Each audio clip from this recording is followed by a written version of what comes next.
Good morning. Commissioners, Chief Choi, Mr. Sibley, Madam Secretary, Acting Inspector General Florence Yu, Mr. City Attorney Carlos De La Guerra, and members of the public. Today is Tuesday, June 18th, 2024. It is 9:30 a.m. This is a regular meeting of the Los Angeles Board of Police Commissioners. Madam Secretary, please call the roll. Good morning. Please let the record reflect Commissioners Suthers, Shields, Briggs, Kalanja, and Garcia are present, and we have a quorum. Mr. President. Thank you very much. We welcome everyone attending this morning. The Police Commission is committed to ensuring equal access to its meetings. It is requested that individuals who require the services of a translator contact the board secretary no later than the day preceding the meeting. Whenever possible, a translator will be provided.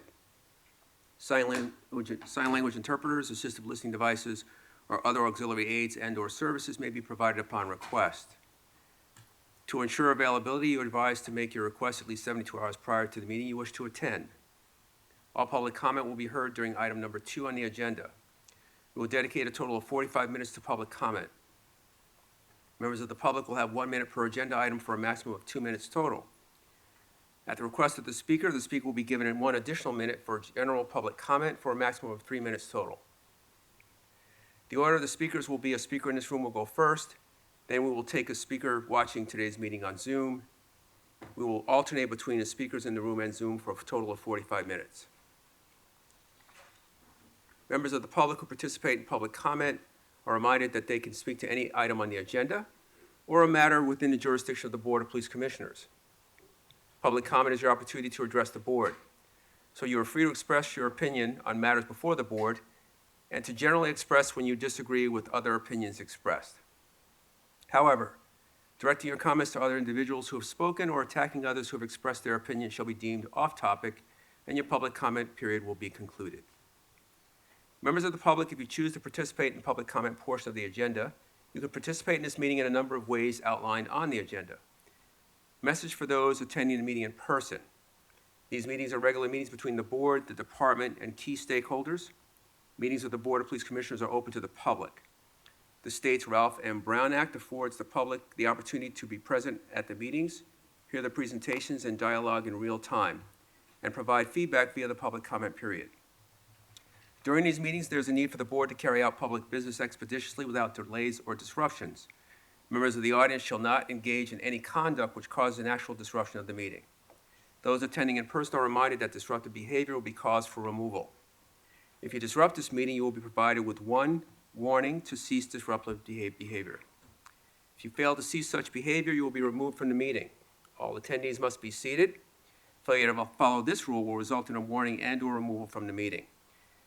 At this time, I would like to take a few minutes to acknowledge my fellow Commissioner, William Briggs. Today will be his final meeting as a member of the Board of Police Commissioners.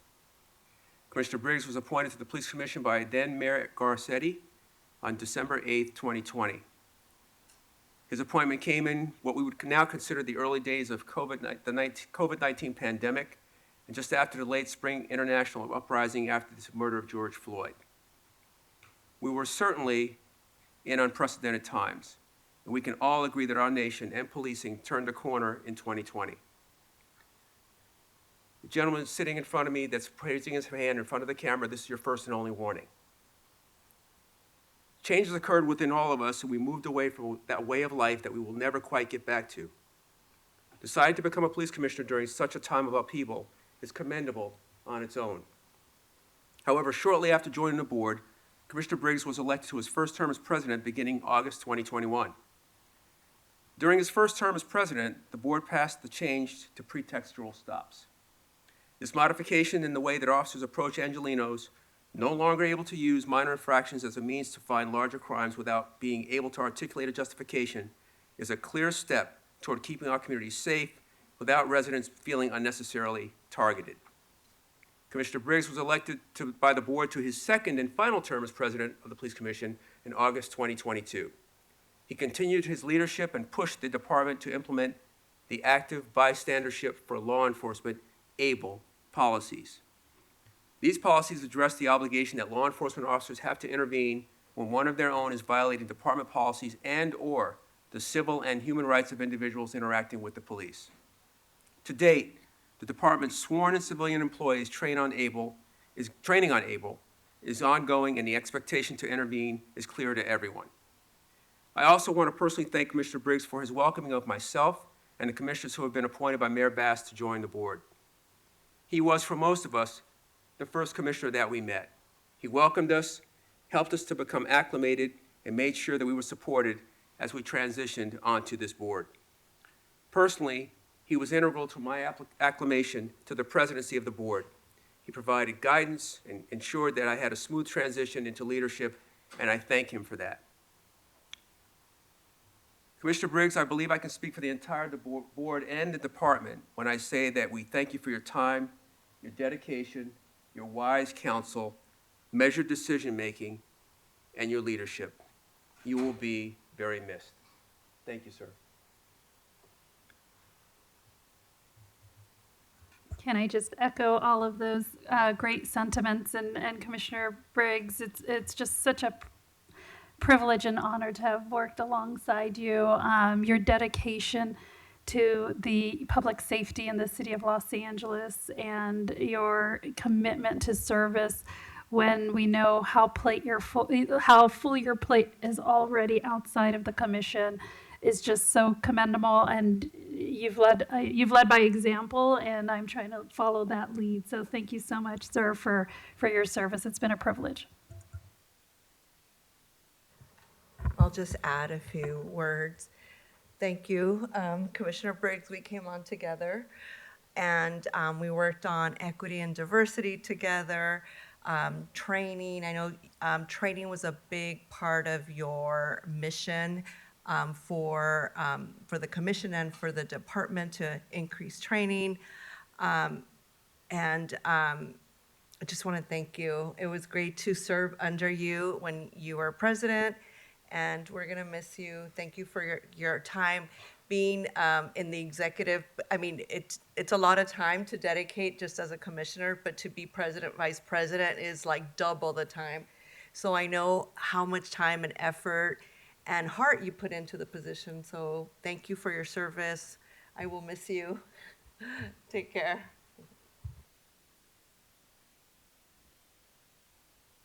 Commissioner Briggs, thank you for your leadership and your time on the commission and all the work you've done, in particular the policy changes that were mentioned. And more recently, thank you for your mentorship. I really appreciate being welcomed by you and the guidance, and again, your sort of calm leadership that you bring to the commission. So thank you, and you are appreciated. Can I just say one more thing? I don't know, in the history of commissioners, you might be the only commissioner that's tested the taser personally. Yes, he actually tested the taser on him to see what it felt like as part of this effort to increase training. But so I don't know if there's any other commissioner before or after, but yes. So thank you for taking that for the team.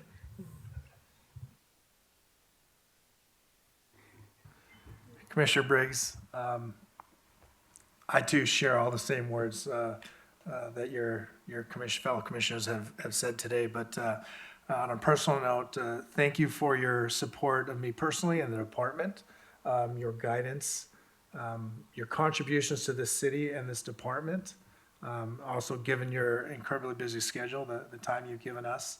I really appreciate that. I know most of the time we spent together was not as me being the chief, but rather an assistant chief. But yet you were so engaged in everything that you did, that you cared about the direction of the department and to ensure that we're always putting our best foot forward. It means a lot to me personally and to this department. I appreciate you. I will miss you, but we will stay in touch. Thank you for everything you've done.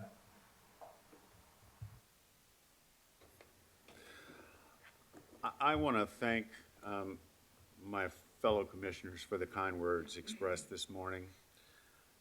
It's both humbling to be recognized for our service to the public, to our greater community, as well as to first responders. As you just learned, today is my last meeting as commissioner on the Los Angeles Board of Police Commissioners. I'd like to reflect briefly on my time with this essential board Indeed, some may say it's the most important, if not the important, commission in the entire city of Los Angeles. In July of 2020, right after the horrific conduct of the Minneapolis police, who wantonly took the life of George Floyd, and the massive protest that followed nationwide, in fact, internationally, I received a call from former Mayor Garcetti, who asked that I serve on the board. I will share with all of you, it took me some time to consider whether or not I wanted to sit on this board, knowing the full weight and responsibility that comes with sitting in this chair. I wanted to know what the board did, to whom did it answer, what are its powers, what's its history, what's the history of the LAPD. I conducted a lot of research before I agreed to serve on this board. And my agreement with Mayor Garcetti came with some conditions.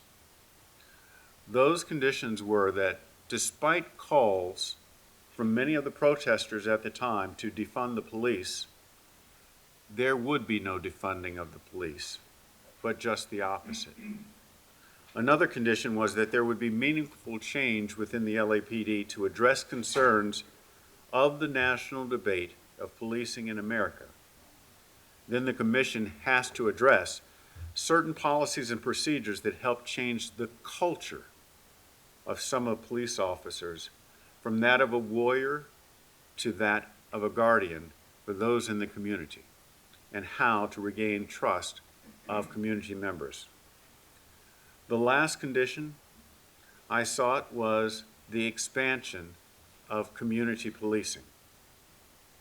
The mayor agreed, and I commenced my service, as President Suthers pointed out, in December of 2020. One of my first tasks as commissioners, someone who does not come from law enforcement, was to visit each of the 21 divisions that make up our department. I not only visited those divisions and spoke to the officers at roll calls, but I went on ride-alongs with the officers. It was an eye-opener for me. It helped me gain fresh perspective on what patrol officers encounter daily. In fact, I have the pleasure of looking at one of those patrol officers who accompanied one evening in Hollywood. Another task was to listen to various members of the command staff of the police department, as well as various city stakeholders.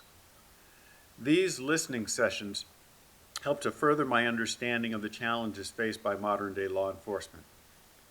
Most importantly, many of the discussions reinforced my notion that our city needs highly skilled and trained and dedicated individuals to provide public safety. As Commissioner Calonche pointed out, one of the things that she and I engaged in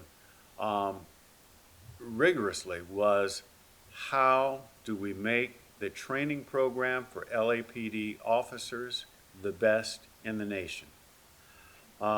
We had a lot of fun doing so, a lot of fun learning what the officers actually go through to graduate the academy. Next came the really hard work.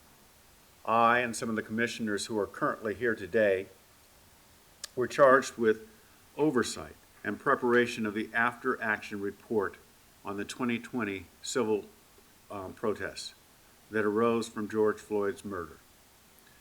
While not perfect, and with the community's input, we came up with a plan to make deep-rooted changes to the department and how it deploys the LAPD for civil disturbances and other events. These plans and changes to how LAPD responds to civil protests were recently on display in response to protests around campus in our city.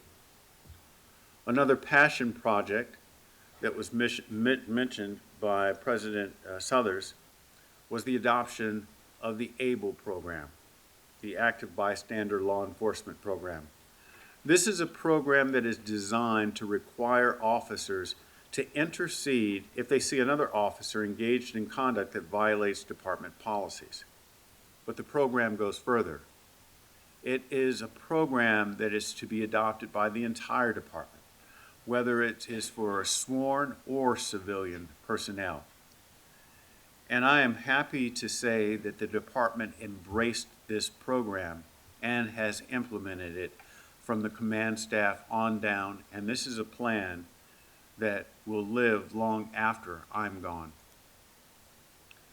We were also able to increase the budget for community policing, something that I was greatly had a passion for, because I saw the good works that it did.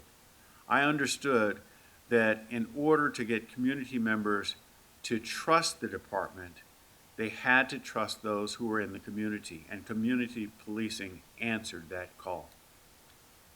And while I served as president of the commission, we adopted a policy on pretextual stops.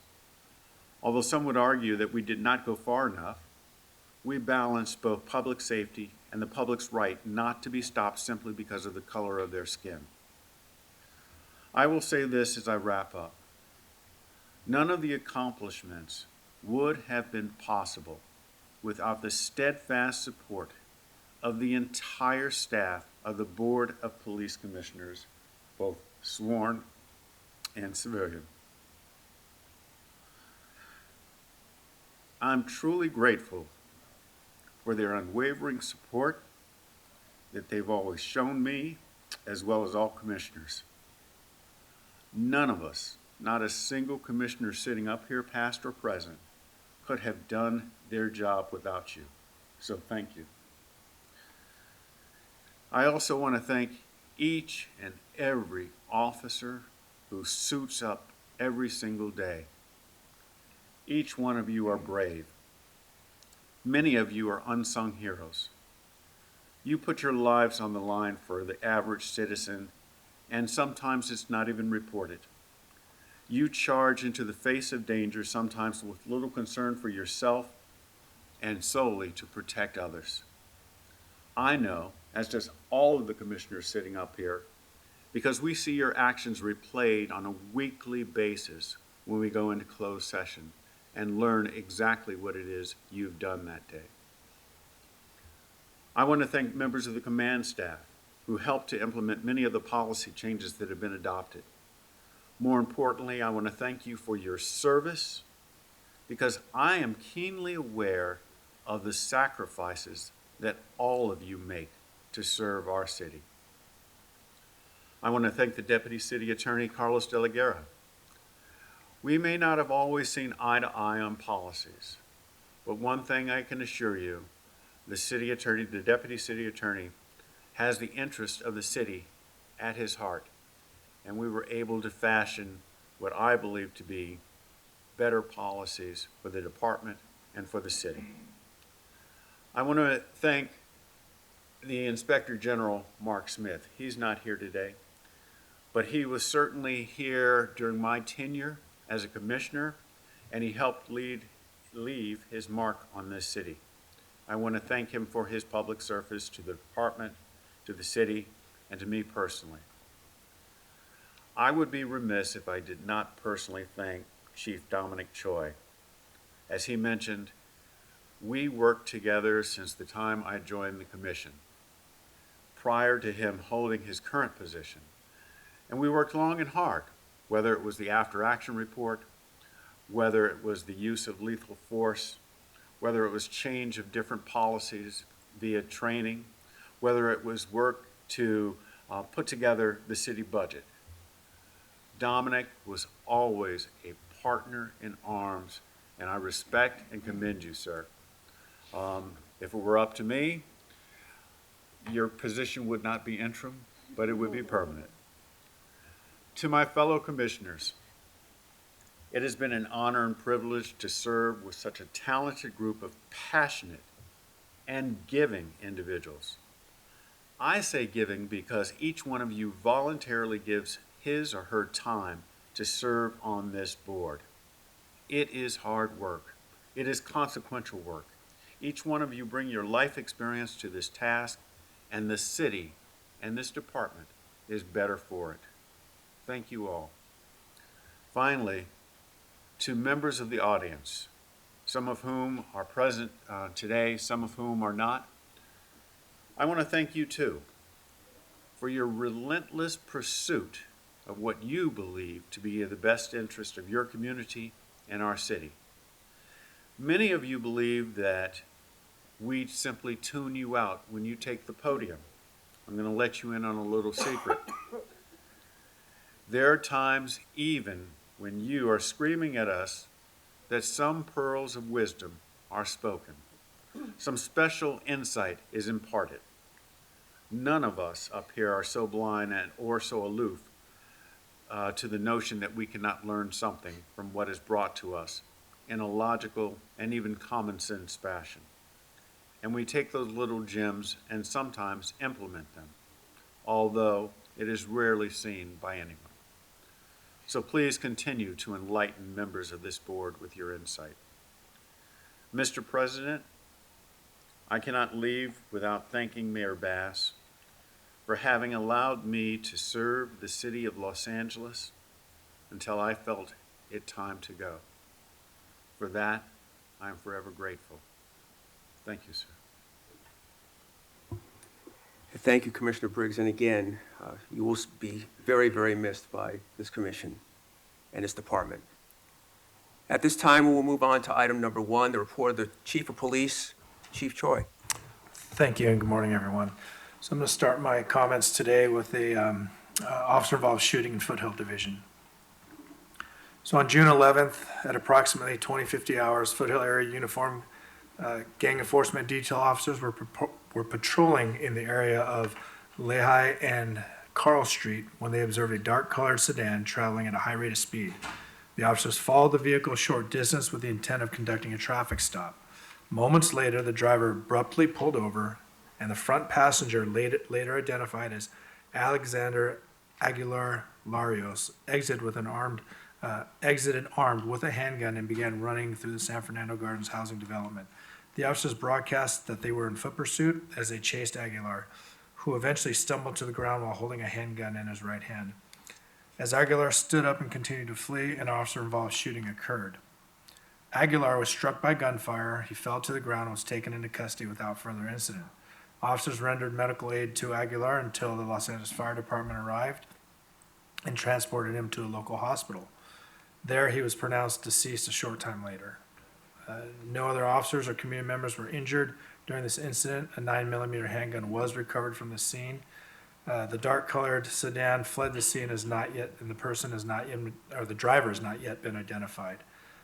This incident did raise some community concerns, and it raised some significant concerns with me as well. Force Investigation is investigating this incident, and I'm confident that they will complete a thorough investigation for my review and the commission's review during adjudication. The second officer-involved shooting that occurred this week was on June 15th in Mission Division. At approximately 0050 hours, Mission Patrol officers responded to a radio call of an assault with a deadly weapon, suspect there now armed with a knife, at 9404 Van Nuys Boulevard. According to the comments of the call, the suspect, later identified as Joanna Lua, was attempting to assault family members with a knife and blocking the victim's attempts to leave the apartment. When officers arrived at the location, they staged on the second-floor landing of the apartment complex in front of the door. For several minutes, officers attempted to verbalize with the occupants inside the apartment in order to gain entry with negative results. The officers contacted our communications division and requested that the person that was reporting the incident step out and meet with the officers. Communications division advised the officers that the person reporting was a family member and was unable to step out because she was locked inside her bedroom to prevent the suspect from harming her. After a short period of time, officers heard what they believed to be Lua screaming and loudly banging on the inside of the apartment. Officers believed that Lua was attempting to gain access to the victims, so the officers forced entry into the front door. Officers encountered Lua advancing towards them, still armed with a knife. The officers issued verbal commands for Lua to drop the knife, As Lua continued to advance towards the officers, she began to raise the knife in her hand, resulting in an officer-involved shooting and a simultaneous deployment of the taser. Lua was struck by gunfire and the taser probes and fell onto a nearby couch where she was taken into custody. A rescue ambulance responded to the scene and transported Lua to a nearby hospital where she was pronounced deceased. Notifications to the next kin were conducted by a representative of the Family Liaison Section. No other officers or community members were injured during this incident. A black-handled 10-inch bread knife was recovered from the scene and processed as evidence. And again, Force Investigation Division investigators responded and are handling this investigation. And just to summarize our officer-involved shootings, so year-to-date, there have been 16 officer-involved shootings compared to 2023, which only had 9. That's an increase of +7. This increase is a significant increase from prior years, and it has caused me to create a deeper look into what is going on with our officer-involved shootings, looking at trends, looking at type of weapons we're faced with, not only suspect conduct, but also officer conduct in these incidents. I also want to report on an incident that was heavily covered by the media last night, and that's the stabbing incident at USC. So on June 17th, last night at approximately 8:15 p.m., officers responded to a radio call of an ADW stabbing at 728 West 28th Street. The comments of the call indicated that the suspect, described as a male black, approximately 30 years old, was breaking into vehicles. The person reporting advised that he confronted the suspect, and the suspect told him that he had a gun, resulting in the person reporting, stabbing the suspect. The suspect fled on foot through an alley, and he was no longer at the location. Responding officers, as well as USC Department of Public Safety Police, arrived on scene and spoke with the person reporting. A search was conducted of the area for the suspect, who was located in an alley behind 720 South 28th Street, suffering from multiple stab wounds. A rescue ambulance was requested, and the suspect was pronounced deceased. South Bureau Homicide responded to the scene and is handling the homicide investigation. The suspect of the stabbing was taken into custody and booked for murder. South Bureau Homicide will present the case to the District Attorney's Office for fine consideration. And on a positive note, I want to talk about a series of robberies and the conclusion of these series. So on June 16th, 2024, Newton Patrol units responded to a robbery in progress at the 7-Eleven located at 301 East Florence. The comments of the call indicated that the suspect was a female black armed with an AK-47 rifle. Upon the officer's arrival, they determined that the suspect had left. Officers reviewed surveillance video and put out a crime broadcast. Shortly thereafter, officers received information from 77th Street patrol officers that the same suspect had also committed an armed robbery at the Metro PCS store 30 minutes prior. So all available Newton units, along with the airship, began to coordinate a search in the area. They interviewed witnesses and determined that the suspect was traveling on an MTA bus towards the city of Huntington Park. A tactical plan was formulated, the bus was stopped, and the suspect was taken into custody without incident. Both currency along with the rifle were recovered. Suspect was booked for robbery, and detectives are continuing to investigate to see if the suspect is connected to any additional robberies or crimes. And we ask the public, if you recognize this pattern or this person or this weapon, please contact our Newton detectives. I'm also proud of the great work that happens each day to get these violent criminals off the street by our officers, and that they do put their lives on the line each day, and it doesn't often get recognized.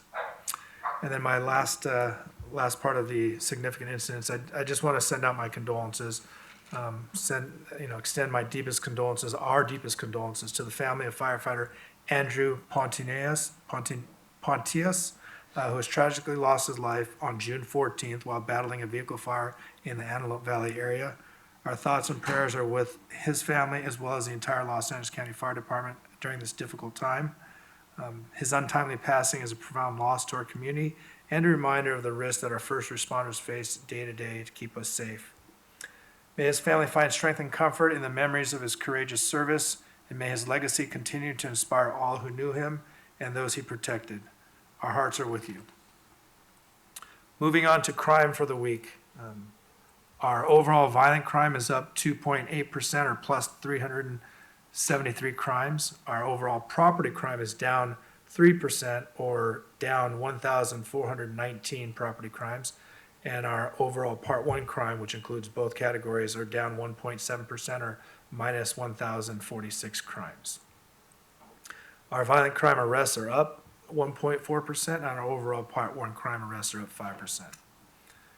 We are still challenged with our homicides, but we are down this year. This week we were up 10%. Last week we're down to an increase of 4.5% or plus 6 homicides compared to last week. Compared to last year. But compared to 2022, we're down 18.7% or minus 32 homicides. Operations South Bureau accounted for 51 of those year-to-date homicides, and they're up 24.4% or plus 10 in our homicides. So that's South Bureau is really what is driving our homicides this year. Our victim shot analysis, citywide, the number of victims shot is down by 58 or minus 10.8% compared to 2023, and down by 168 victims shot or minus 25.9% compared to 2022. In our violent crime category, robbery is really driving the increase this year. Total robberies are up 18.4% or plus 670 compared to 2023, though they're down 0.6% or minus 28 compared to 2022. Areas with significant increases in robberies compared to 23 include Rampart Division. They're up 126 robberies or plus 55.5%. Southwest Division is up 85 or plus 39.5%. And Wilshire Division is up plus 69 or 47.9%. The top premise or location for these robberies continue to be open areas, streets, or parkways, with 1,800 incidents in 2024, up 5.9% compared to 2023. But if you look at our smaller department stores, convenience stores, restaurants, mini marts, clothing stores, liquor stores, markets, gas stations, our total robberies there account for 1,095 robberies, and they're up 46.2% or plus 346 in 2024 compared to 2023. Our burglaries for property crime, burglaries are up overall 3.5% or plus 236 compared to 2023, and they're up 1.6% or plus 109 compared to 2022. Our commercial burglaries show an increase year-to-date of 3.7% or plus 110 commercial burglaries compared to 2023, but have a decrease of minus 177 or 5.5% compared to 2022. And our commercial burglaries account for 44.2% of total burglaries year-to-date. Our challenges for commercial burglaries continue to be Operations Central Bureau and Operations South Bureau. Let's see here. So for our residential burglaries, they're up 3.4%, plus 128 compared to 2023, and up 8% compared to 2022, or plus 286. Our residential burglaries account for 55.8% of total burglaries year to date. In Operations West Bureau, specifically Wilshire and Hollywood areas, have seen the most significant increases in our residential burglaries. Our motor vehicle thefts remain at approximately 5% up, or 4.8% plus 530 this week compared to 2023. They're down 4.8% or minus 585 compared to 2022. And consistently, we're seeing our largest increases in Operations Valley Bureau, with Foothill experiencing the largest percentage increase at 49.4%, or plus 158 motor vehicle thefts, and Mission Division having the largest numerical increase at 39.2%, but plus 171 motor vehicle thefts. And the vehicle profile of those being most stolen still remain the same, with Kia, Chevys, and Hyundai's leading that profile. Our personnel strength as of June 17th remains at 8,799 for our sworn personnel. Our civilian personnel staffing remains at 2,614, and our reserve officers remain at 396. And that concludes my comments. Thank you, Chief. I'd like to open with if we could turn back to robberies, and you mentioned there's an 18.4% increase, and you mentioned three areas, Rampart, Southwest, and Wilshire, happening on open area streets and parkways. Is there any concentrated effort that's being considered for those areas? Is there anything that we can do to deter or prevent those things from happening? Absolutely. So our crime fighting strategies specifically in those areas are really to focus on if there's a cluster of crime, if we believe there's a pattern of the same suspect violating or committing multiple robberies in the same area, those areas will be, I won't say targeted, but saturated with either high visibility or some undercover efforts.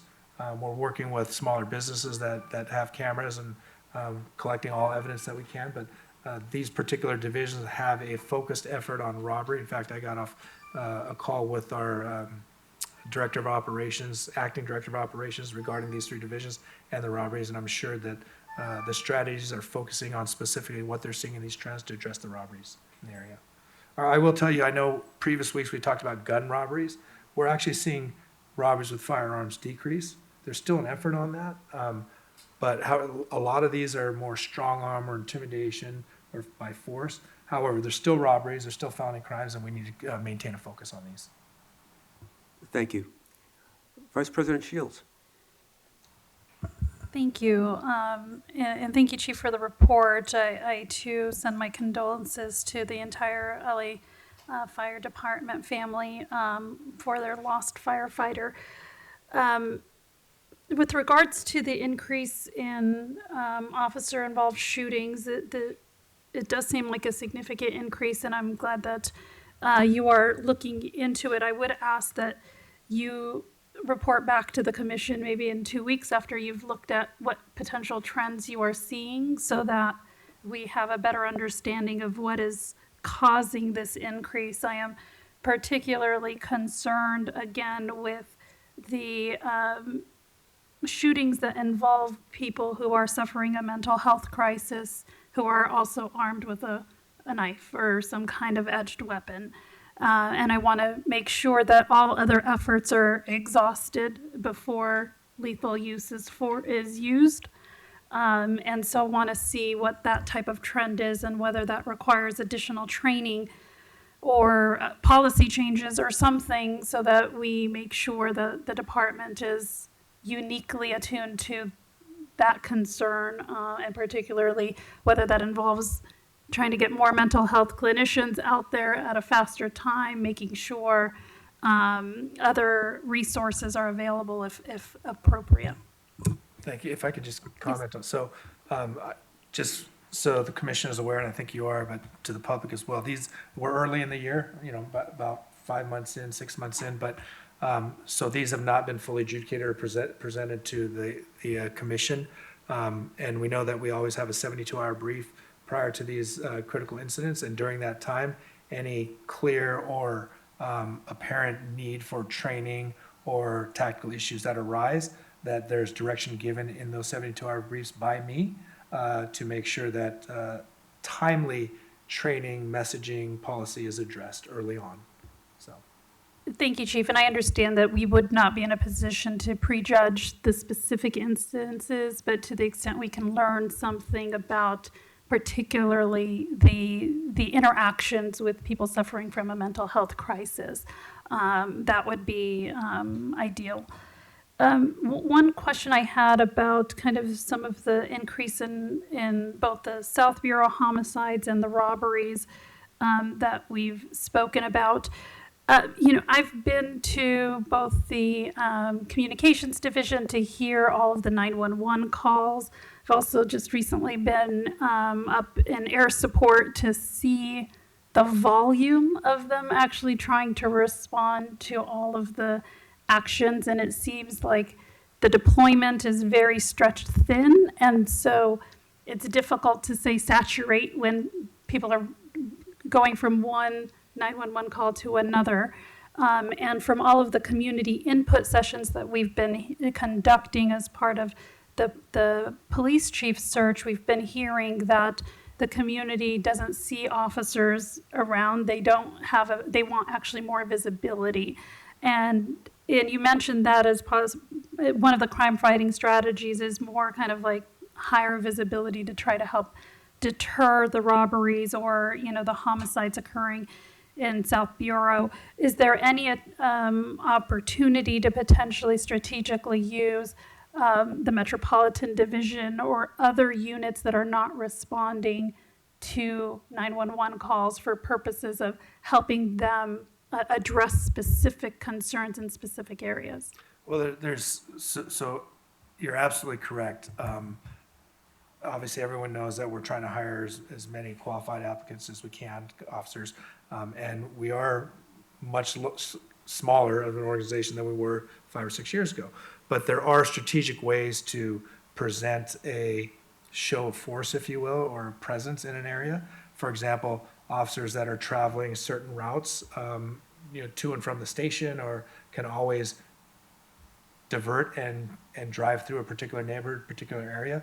That'll immediately increase the presence of officers there. There's what we call a hide configuration, which is a high intensity deployment where we're actually turning on our lights, overhead the ambers on as we drive through a neighborhood. So your eye immediately catches, hey, there's a police car coming through there. We also have what we just rolled out, a significant move forward in our technology with our records management system. And the whole intent of that is for our officers to be able to conduct their crime reports and arrest reports on their phone. Everything is more efficient, and which allows officers to spend more time in the field. So all these efforts, not only just for efficiency, but these things will create more time and more visibility for our officers to be out in the field, in the public. So these are efforts that we're doing to not, I'm not saying create that presence, but actually be present out there. Thank you. And I did also was very impressed with the mounted unit, that they also are sometimes called for strategic areas within the city to help with that type of visibility and presence to help reduce crime. And I just want to make sure that we're fully utilizing any other specialized units that we have that could potentially add to the kind of stretch thin deployment. Absolutely. Thank you. Thank you, Vice President Shields. Commissioner Briggs. Thank you, President Suthers. Chief, I just want to pick up on something that Commissioner Shields was discussing, and that is the recent uptick in officer-involved shootings. I would be interested to know the breakdown in the number, and this is without prejudging, because I understand that none of those matters have come before the commission yet, but the number of individuals who were shot, who were carrying edged weapons versus those who had firearms, number one. Number two, of those who were carrying edged weapons, did they have a history of being involved with mental health issues? Number three, did the department first attempt to deploy non-lethal weapons, referred to as the 40 mil, or was it the situation that the 40 mil was used and lethal force was used simultaneously? Because if that latter is the case, then that goes to training, which is to let's see whether or not less lethal works first, and if the officers have to redeploy in order to see whether or not less lethal works. I think that's an issue that needs to be examined as well, to help drive down those numbers. Just anecdotally, we're aware that other large metropolitan police agencies don't even use some of the less lethal tactics that are used here by the LAPD. And I don't know that their number of OISs are similar to ours at this stage of the year.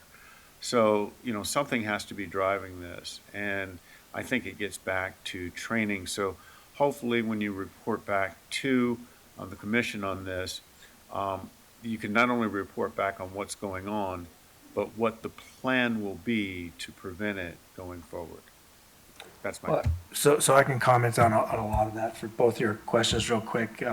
So 3 of the officer-involved shootings with edge weapons in 2024 involved perceived mental health issues. In 2023, for the same time period, 2 of the OISs involved edge weapons with mental illness. So proportionally, we're at a lower percentage rate this year compared to last year. We're just at a higher number of OISs this year. And then 3 in 2024, 3 of the 7 immediate force was used,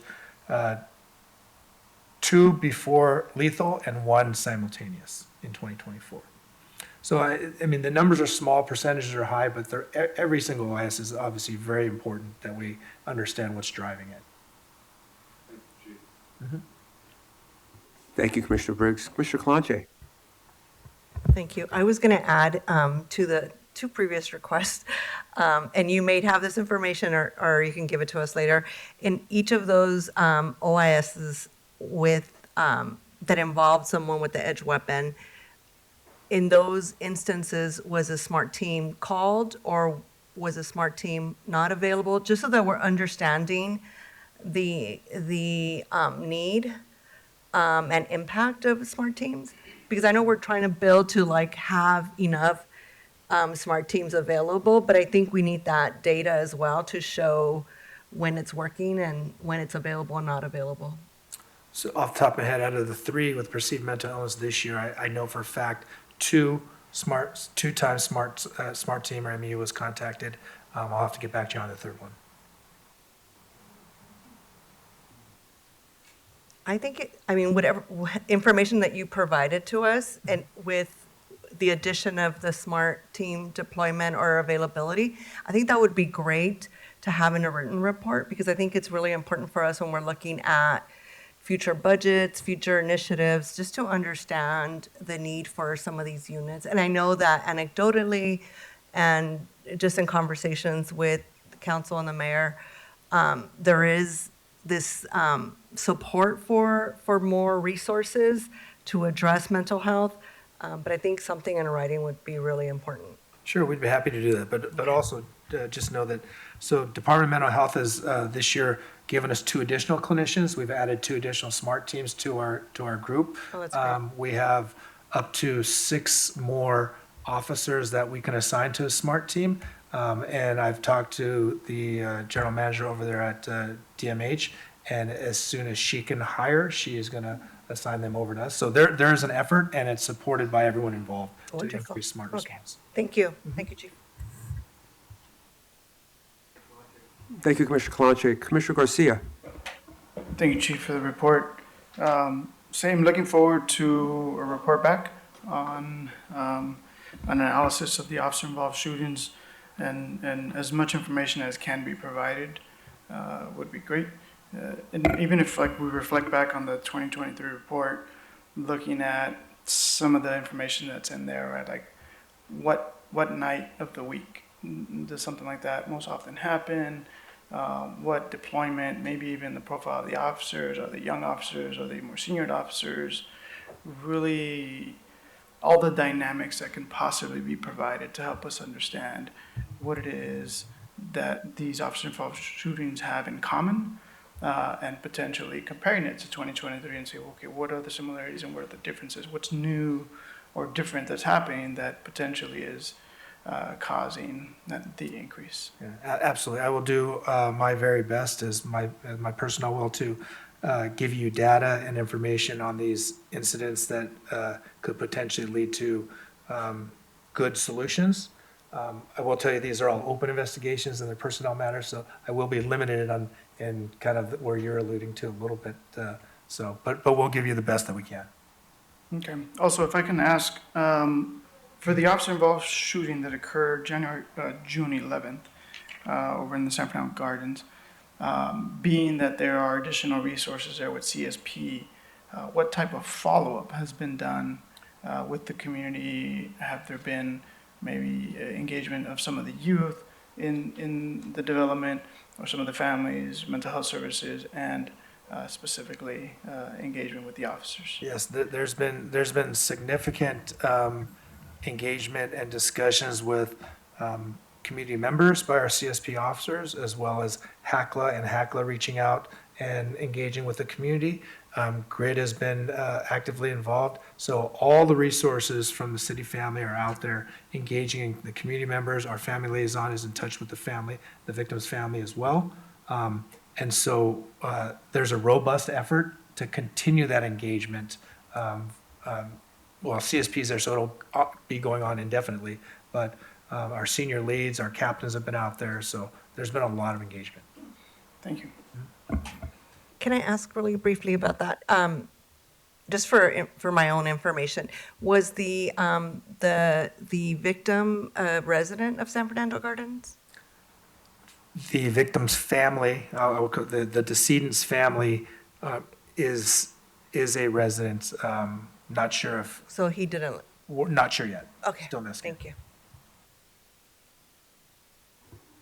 Thank you, Chief. We'll now move on to agenda item number 2, public comment period. Madam Secretary, please call the first speaker. The first speaker is Abigail Hernandez.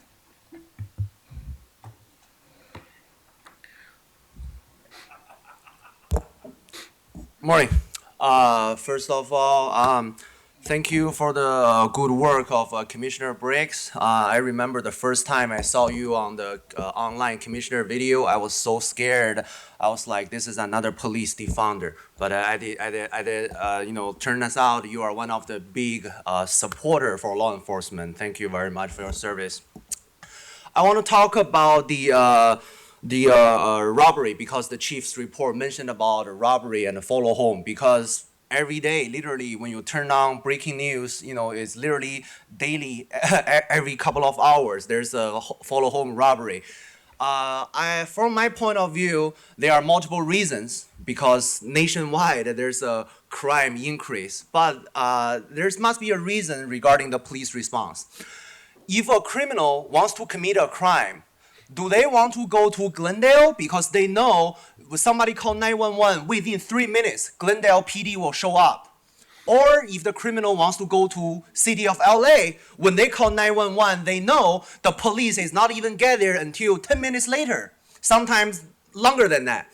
So it becomes obvious when criminal become very smart, then they know how to pick and choose where to commit a crime. So which police department respond the slowest, or which police department are the most understaffed? It's no surprise that a lot of criminals chose LA to commit a crime, because they know that the backup arrive. It's so far away. Second of all, I want to talk about something I also learned on the news about the assistant chief, Labrada.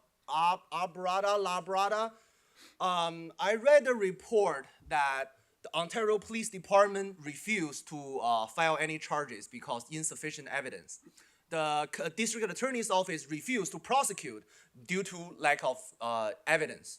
However, according to the Assistant Chief himself, and then he told Fox LA, his due process rights are not being respected. His due process rights are being violated.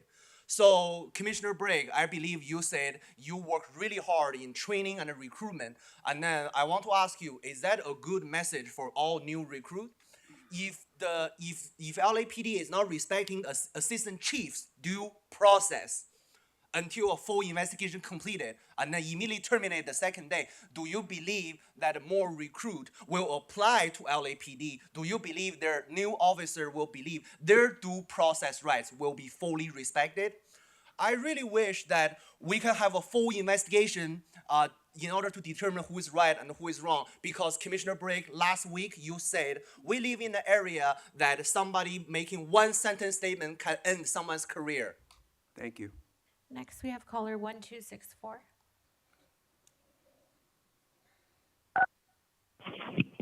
Hello? Hi, what items would you like to speak on? All items, please. Okay, 3 minutes. Yes, Chief Choi. The shooting in San Fernando Gardens. What can I say? I mean, the police are pretty much under attack. I mean, there are a lot of guns out there, and these people are willing to shoot. Obviously, there's a lot of cartel operations going on. This is all organized crime that's contributing to these shootings. San Fernando Gardens is notorious. I mean, you just have to read all the shootings that go on there. It's incredible. And you have so many officers out there, but you're under some kind of restraint from the politicians not to commit any stops for certain violations and things like that, which handcuff you to doing things that are going to prevent shootings, not getting to the point where they feel that they have all this liberty to basically do what they want. I don't understand. I mean, there's a bunch of cameras around there, so obviously you're going to catch them. I'm sorry that officer, that suspect got away. Obviously, they threw the other guy out there to deter you from catching the guy who took off. Now, the thing with the person with the knife, that's a little difficult situation. I don't think, mental health it's another excuse for drug addiction. I mean, a lot, because of the drugs that they're using will cause mental health. You have lack of sleep, you have methamphetamine throughout this San Fernando Valley, which I'm talking about the Foothill Division, and it's causing serious mental health. They're destroying our infrastructure. Everywhere you look, the infrastructure is being destroyed, and it's by these meth heads, and they're under mental distress. So you're actually the problem is being caused because they're allowing all these drugs to get into our communities. We've never seen anything like this. I mean, it's crazy. Now going back to the knife, the person with the knife, you can't hit him with a billy club, obviously, because that's you can't do that, which would have probably knocked the knife out of the person's hand. But you're under so much restraint, it's insane. You cannot operate a police department like that. So those things need to change, and your authority needs to be increased. I mean, you need to start actually giving out citations for these smaller crimes, because eventually they are going to prevent other crimes from happening, like the illegal vending, the taking over of our sidewalks. The only thing that's The next speaker, please, Mr. Herman.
He's back.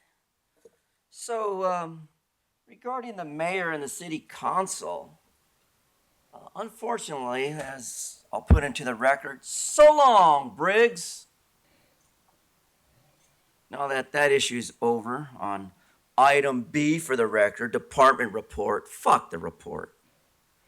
Then we go into the donations. I used to believe that the mental health of the police department was fixed. But unfortunately, we found out that we got some brutal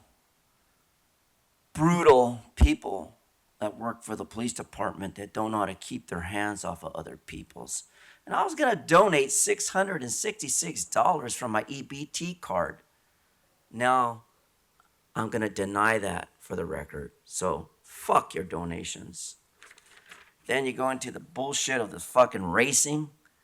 When are you gonna stop all this fucking racing and all those Modelo throwing beer fucking fools from piling up on our street? You heard the speaker on the phone.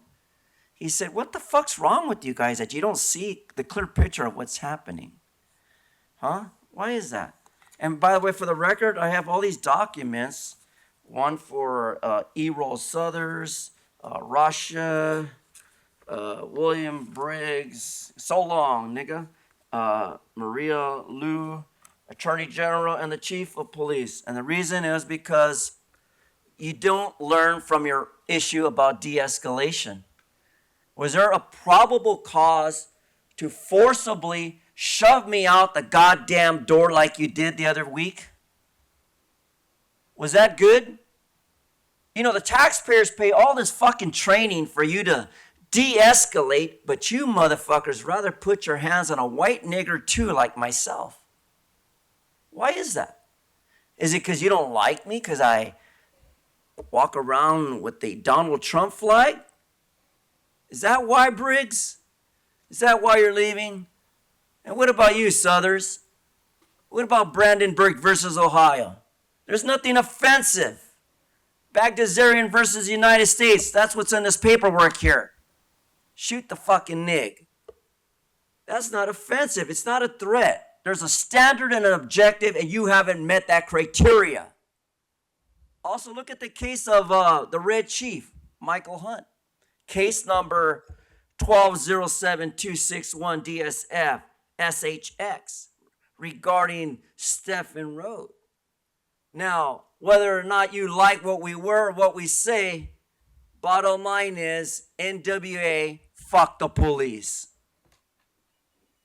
Next, we have Jason Reedy.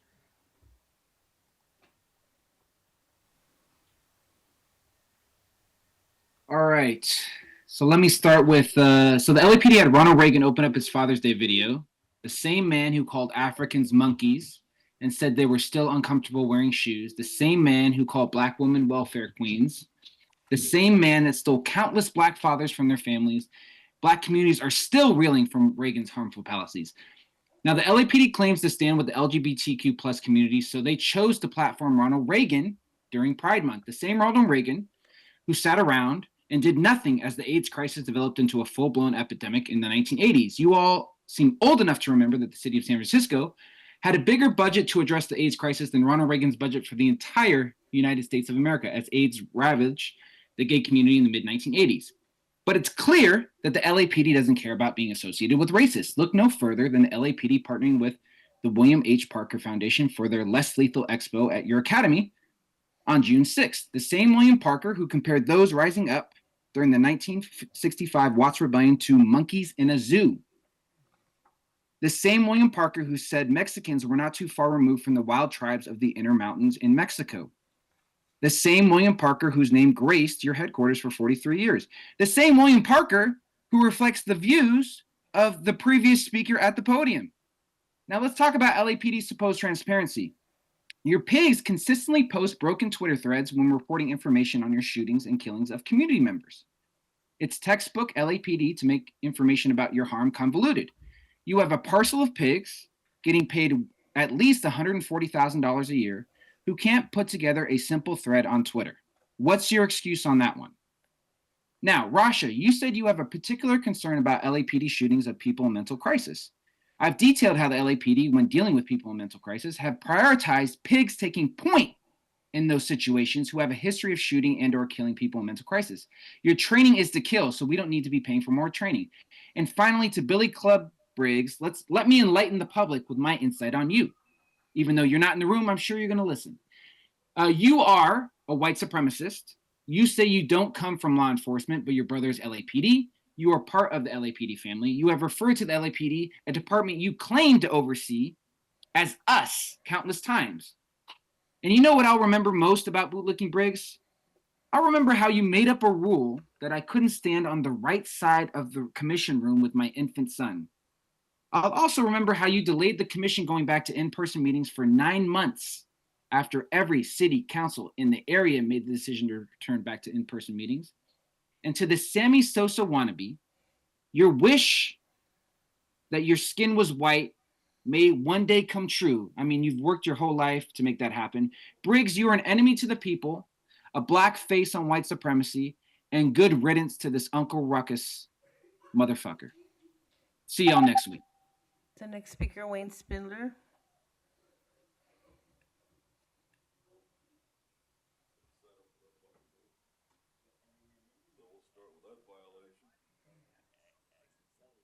Right. That was not the name. So again, you violated my anonymity. I didn't sign up with that name. So you identified me and violated my anonymity. Right there, Troy. That's right. Now, let's talk about the loser motherfucker known as Briggs. Yeah, isn't it a shame that he's half a man and he can't sit in that chair and face his last day? A total fucking loser if they ever made one. Yes, he's the fourth character in The Wizard of Oz. I don't know if you watched that. You know, one of them wanted a heart, one of them brain and courage. He wanted white skin. That's all he ever wanted. And blue eyes and blonde hair, but you know, despite all you Uncle Toms, you're never gonna be white. You're never gonna be accepted by them. Yeah, they'll tell you you're accepted. You're never gonna be fucking accepted. Look at Dr. Dre. They still try to beat his ass out of getting out of his $24 million beach house because he ain't white. Don't you get it? If you ain't white, you gotta do the flight, fool. That's right. And then all these other things you guys do. See, we see there that Dr. Suthers, and he's not a real medical doctor, that's just some shit he put in a diploma. You know, he's finally getting educated by the city attorney as he's reading emails and case statutes. And of course, he understands that I was so proud of the mayor that they didn't have any white motherfuckers on this commission. What do you mean, the lady? No, she's Middle Eastern, but you see, she flips her script and says she's white one day and Middle Eastern the next. But don't worry, because once the Israeli government falls and Hezbollah takes over, she's gonna be out there celebrating and saying, I'm a Middle Eastern woman, I'm not that white and I've never been white, so don't worry about that. But who are we gonna appoint as the fifth puppet? Well, it's gotta be somebody white Anglo-Saxon, because, you know, Bass don't want to look that bad. Probably gay, hopefully with Tourette's syndrome, and hopefully with a partial physical disability. So I want somebody in a wheelchair, suffering from Tourette's, recovering from AIDS, that's gay, and is an agnostic Protestant, and fully 100% German origin. And that way, we can have that jackass sit there in that chair as you all vote yes. Yes for what? Did you see the riot on 6th and Rampart Saturday night? See, we went down, me and my associate, down to the hood, and we broke that shit up. Thank you. And finally, Briggs, sit on. Next, we have Mr. C. Okay, all items. First, I want to thank you guys for the Father's Day video. It was great. I appreciate it. And Ronald Reagan was a great president, regardless of people's moronic opinions. I also want to say that, you know, we have Father's Day because of a woman named Sonora Smart Dodd, a great woman. She was hearing a sermon in 1909, and she decided, fathers should be honored. What a great woman. That's why we have Father's Day. Sonora Smart Dodd. Anyway, on to the next item.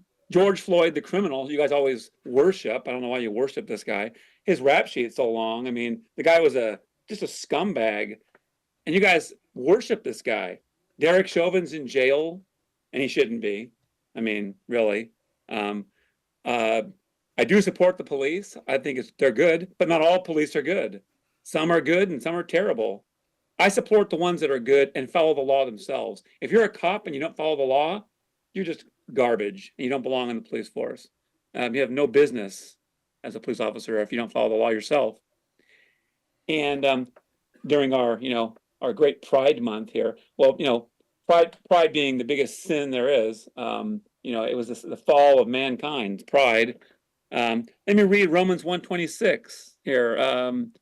Let's see, Romans 1:26. For this cause, God delivered them up to shameful affections, for their women have changed the natural use into that which is against nature. And in like manner, the men also, leaving their natural use of the women, have burned in their lusts one toward another, men with men, working that which is filthy, and receiving them in themselves the recompense which is due to their error. Doesn't sound good, does it? That's not a good end there. I mean, there's your Pride Month. None of us celebrate that. None of us people in this society celebrate that. There are decent people. So let me read here. And this actually coincides with that. One of our founding fathers, John Adams. Our Constitution was made only for a moral and religious people. It is wholly inadequate for the government of any other. So if you're not a moral or religious person, you're ungovernable and you have no place in our society. Maybe we can find an island for you in the Pacific or something.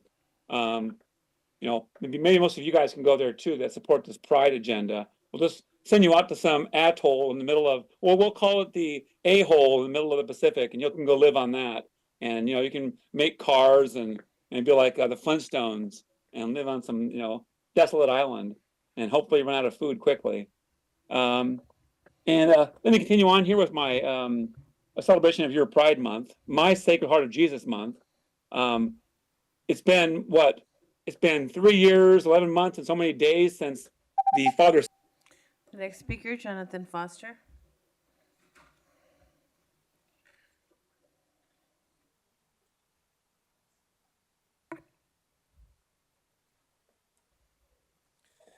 Hello, Jonathan Foster is going to start with the Charlie Brown Peanuts again and some Martin Luther King. Oh, good grief. Madam Secretary, please hold the time. Gentleman with the puppet, this is your first and last warning. Put the puppet down or leave the room. That's inexcusable, what he just said. That way, that's inexcusable. Because that was a target to a black man. It's different when he talks about himself, but he just called you the N-word. Please continue. And on a beginning, those who hope that the Negro needed to blow off steam and will now be content will have a rude awakening if the nation returns to business as usual. So I'll talk about that in a second. I started coming down here because you said crime was down when really it's up. There's a lot of crime that's not reported. And I came down about Jamil Shaw Jr.'s murder. It goes on without any justice. So I want to talk about, I think, the things that are important, the knife issues. And last week I said that we don't kill mentally ill people, right? And the thing is, though, this is the exception. You've asked, what do we do? I've looked at it a lot, too. I came up with a net gun when you have time. But when the elevator opened up, there wasn't time. When the suspect was over the victim and there was blood on his leg and on the ground, there's no time. This is different than the person that was in the SUV on the 405. That person should have been hit to the curb in the cars. So the answer is these people are going to get shot dead. This is the answer, unless there's really time. And I wanted to bring up Kelly Thomas. This is a person that the Fullerton police, they sat on him and killed him and all that kind of stuff. And yet he had 92 encounters with the police, and 16 years previous he had assault with a deadly weapon. Things I thought were. So I had said too about the Mexican president, she building a 37-foot wall, and we know that Garcetti didn't build a 37-foot wall, so it's probably not going to happen. But this is, Suicide Joe, he's allowing the illegal aliens to get citizenship. This goes with the DACA and the California Values Act, and they're rescinding Prop 47, I've heard. We'll see. And this is just for big business. We the people. It's not for we the people. It's not for the veterans, not for the raped women. It's not for the killed sons. It's not for the families of police officers who were killed, firefighters. It's not for any victim of crime, but crime is rewarded for Wall Street. And these reparations could have been paid. The money is going to the illegal aliens. They could have paid the reparations already. There's no jurisdiction for the commission for that, but I can talk about it, that it affects the LAPD negatively. And they talk about give the money of the LAPD to the community, but it was there in reparations. It's going to illegal aliens that don't deserve the money and didn't earn it. Thank you. Next, we have Philip Tabby.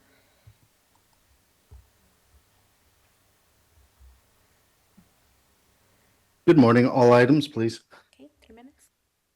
Last week's commission meeting, in particular, statements made by Commissioner William Briggs, who left the building, I guess, or maybe I should call him Billy the Bully, after speaking on the investigation allegedly ordered by former Chief Moore against Mayor Bass. Now, Briggs, you made it very clear that the officers accusing Moore of ordering an investigation are currently under investigation. Briggs, you claim there was not a scintilla of evidence. Well, of course not. The accusing officers, to my understanding, were never interviewed.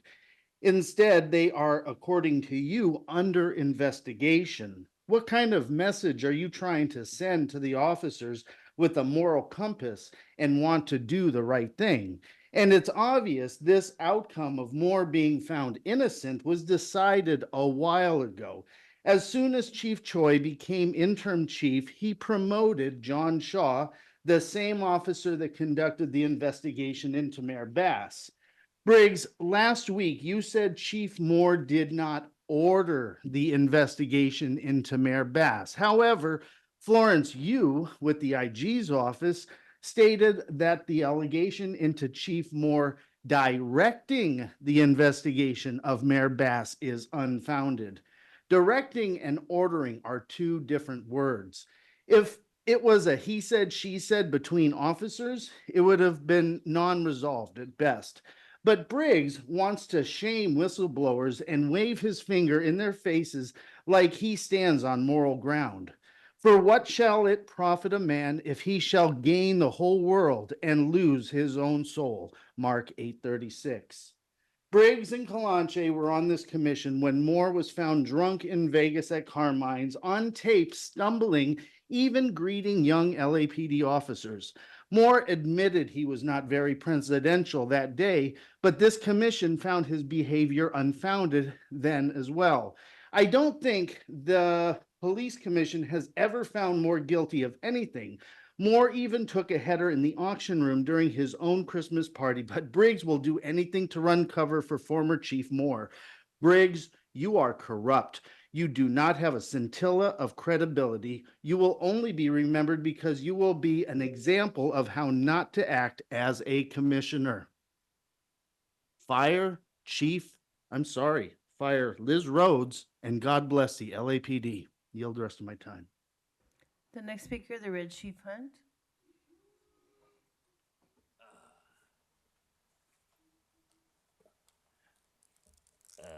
Good morning, and thank you guys. Settlers, I gotta give you some credit.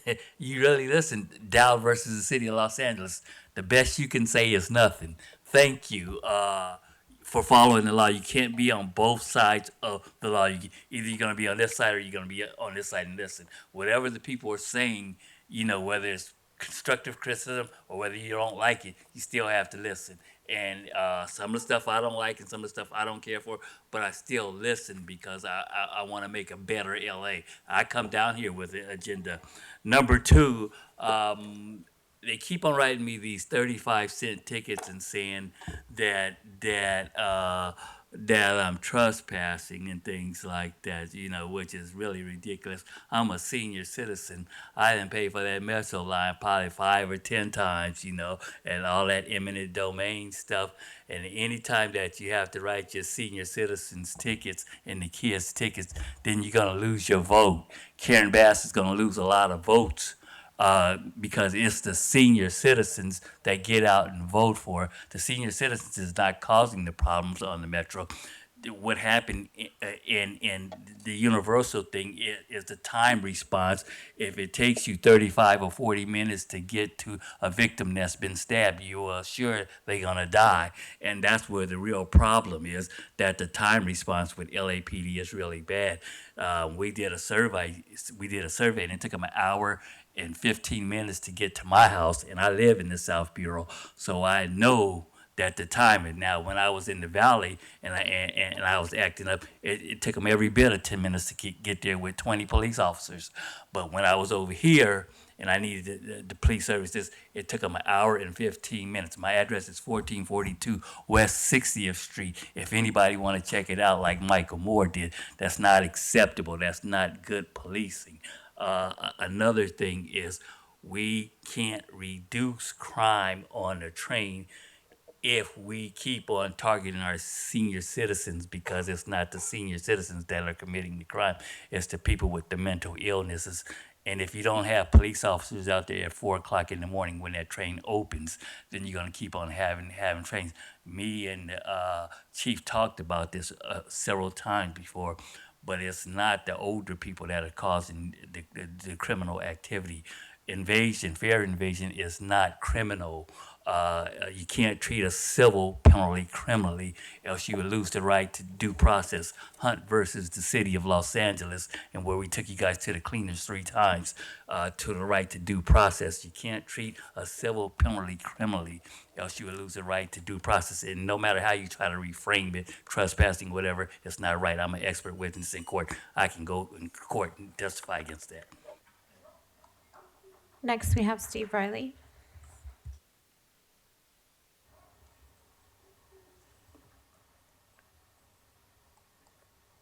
Steve Riley, you're on. Good morning. Good morning. What items would you like to speak on?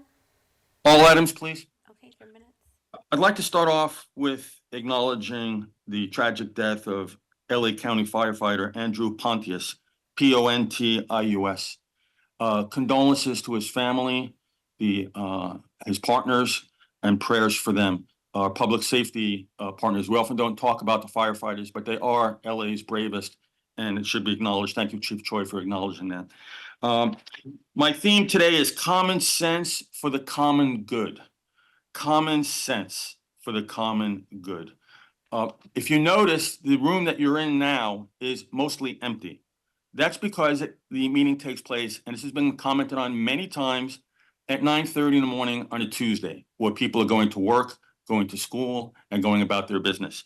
It would be common sense, if you want more community participation, to have the meetings in the evening, just offset the time. So, and you could go about your daily business, because I'm sure you all have day jobs, so you can have an evening meeting. The survey, the community input of selection of the chief of police survey expired on the 7th of this month. It's still there. Who is watching the store? And on that survey, which I think it's good that you had the survey, what are the results? Could you please post them on lapdonline.org or give a report again, Police Commission President Southers. Also, the languages that were provided were limited. Why were certain languages included and certain languages were not? I posted something on the website in remarks, under remarks, that makes a point of that. Is that not discrimination? Why is Chinese there but not Japanese or Thai? Why can anyone explain that? Why certain languages are there and some are not?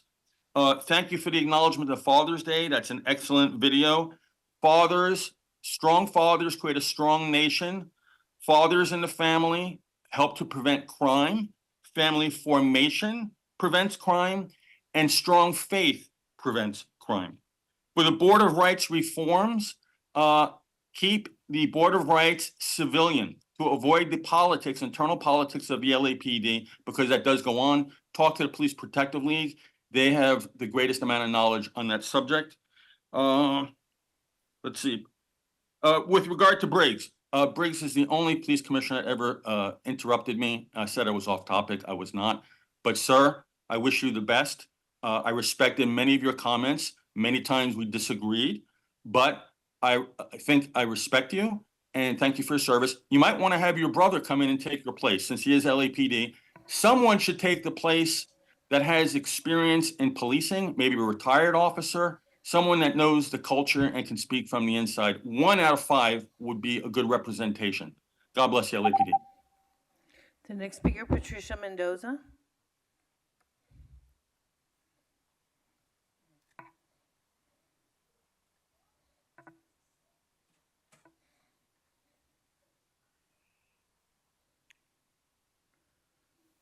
Good morning, Mr. Choi, Chief Police and Commissioners, police officers, and the public. Today I have a lot of emotional feelings, and I'm very upset because I've been a victim of the Rampart Police Station, Mr. Choi, for 30 years. Here you have these models, movie stars. They come here for help, for a police report, saying 30, 40 years ago I got raped because someone put a pill. Next thing you know, they have a lawsuit and they're here. The case is here in downtown at the federal court. You do have a lot of police officers, and I'm not blaming you. It's already in their blood. They're born like that. They're evil and malicious. I haven't said anything, but I will be coming to share everything what I've lived with the Rampart. 10, 15 years ago, all the fires at the Garment District, I did some of them. They were mostly set up. It wasn't because of the coffee pot. Police officers at the 6th and Wall Street, the Newton, they're corrupt. They laugh at the community. I go to City Hall, they're corrupt, and they laugh at us.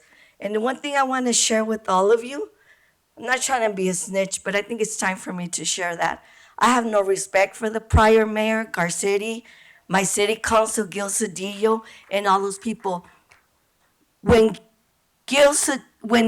the mayor became Mayor Garcetti, he hit a girl, a young girl on Sunset and Echo Park. Her mother, it took her mother and the little girl to look for Mr.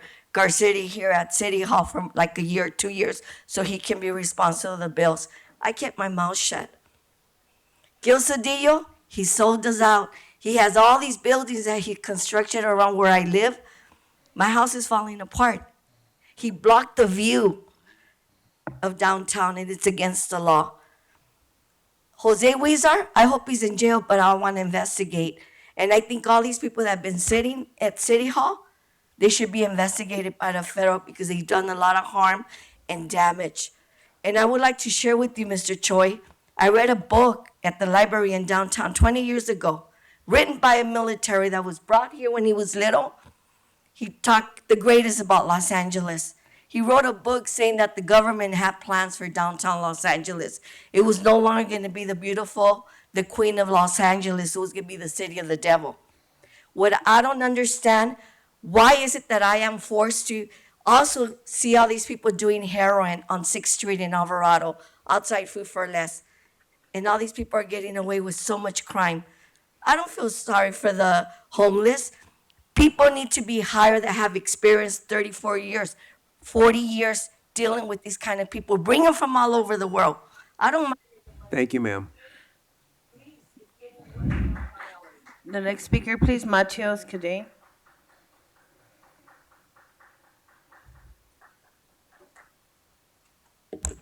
Hi, my name is Matius Quirano with the Stop LAPD Spying Coalition. I wasn't here for the very top of the meeting, but I'm gaining from context that Briggs is leaving the commission today. And I think I've been pretty open about the fact that our organization's standing, and my own personal view is that this is a rubber stamp body and doesn't actually provide any tangible oversight to the commission. But there are 2 episodes with Briggs that are kind of emblematic of what this body kind of does. And you know, there was an announcement at the LA Times yesterday where the city attorney's office settled their lawsuit against Ben Camacho and our organization around this fictitious narrative around the release of undercover officers, which was a total fiction, and it was drummed up by a lot of people. And I often remember how we were in this room, lined with police officers, covering the first couple rows and the walls, and Briggs at the time took the opportunity to stare us down and talk about the malicious intent of our release of undercover officers, perpetuating this fiction, situating us in a position to be demonized by a racist and bloodthirsty police force. And, you know, that's kind of what you do. You intimidate folks, you stare folks down all the time. And when I think about, who you cut off and how often you cut off people, and you do the same, Southers, when I think about what all this is, it's beyond kind of the operational and superficial legitimacy tactics that this body does. It's bullying, is what it is. You're bullies, plain and simple. That's what you do. You bully folks, and that's emblematic of what this department does too. And I feel like, when we look at today as kind of an example of that, right? When we think about the fact that, Southers, you bullied the valedictorian of USC, you cut people off all the time. And yet, like bullies, you also embody the type of cowardice that allows, multiple people to use the N-word freely, right? To be celebrated by clear racists. And so, obviously we condemn that, for sure. But it's so telling that you just sat there quietly and allowed it to happen. And that you felt so emboldened time and time again to silence black people. That's your legacy. That's your function. And that's what you embody. I'm sure you feel the urge to tell me I'm off topic right now and cut me off, but your response is to silence truth time and time again. On LexisNexis on the agenda, I just want to say about that piece of software and any type of data aggregation system, it speaks to what Troy said about the records management system. It's to maintain efficiency. And access on cell phones to these records management systems, yeah, sure, allows police officers to gather data more quickly.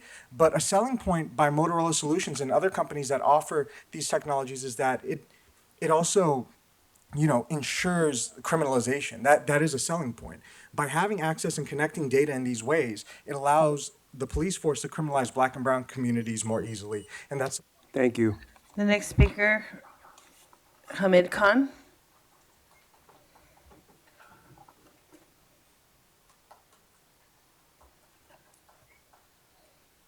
So yesterday and today, the big news was about the city dismissing its case against Stop LAPD Spying Coalition and Ben Camacho on the release of information and us publishing the website Watch the Watchers, and ended up paying $300,000 in attorney fees. So now let's talk about a completely delusional city attorney who's so driven by abuse of power that this is exactly what she keeps on doing. On that note, we just want to also, Rasha Shields, I'm pointing it to you, that over the last 6 years or so, Stop LAPD Spying Coalition has filed at least 14 or 15 lawsuits on public records lawsuit, and we have won each one of them. Each one of them. The city has sued us 4 times, and we've already kicked their ass 3 times. And there's another one today, the hearing is in the Superior Court, around this cross complaint where the city dragged us in on this lawsuit that was filed by 900 officers, John Doe's, and on the city, where Heidi Soto pulls us in and says that we're also responsible for the damages on an issue that the city released itself and holding us accountable, which I know we're going to win too, more attorney fees. But all that to say that, this is exactly what is happening. We come here every week and point out the fuckery that is happening, the extensive public records that we have researched, the way we have seen the waste of resources, the racial profiling that happens, not a peep out of anybody. How Briggs was talking about his legacy, it was him. I remember 2 days after the release of the website, the cheap sensationalism about a lawyer speaking about public records and saying that we are endangering the lives of cops, that this was an invasion of privacy. This is the level of oversight that we see over here. Cheap sensationalism by the mayor, cheap sensationalism by the DA, and every time it went to court, we kicked your ass and we beat them and we beat them, and the attorneys kept on getting more money.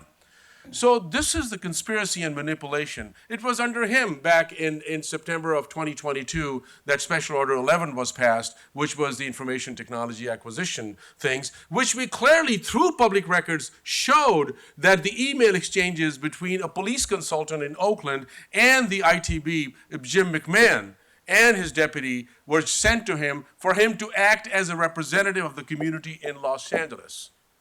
And this is the conspiracy and manufacturing consent that is happening under this oversight. We talk about the suspicious activity reporting program. From 2,600 or so back in 2010, they are down to 22 a year, but still you gotta do it. Still you gotta do it because it's a proxy for racial profiling. So that's the message today, and we'll keep on fighting and exposing you. Okay, and the final speaker, Calvin Gaddison.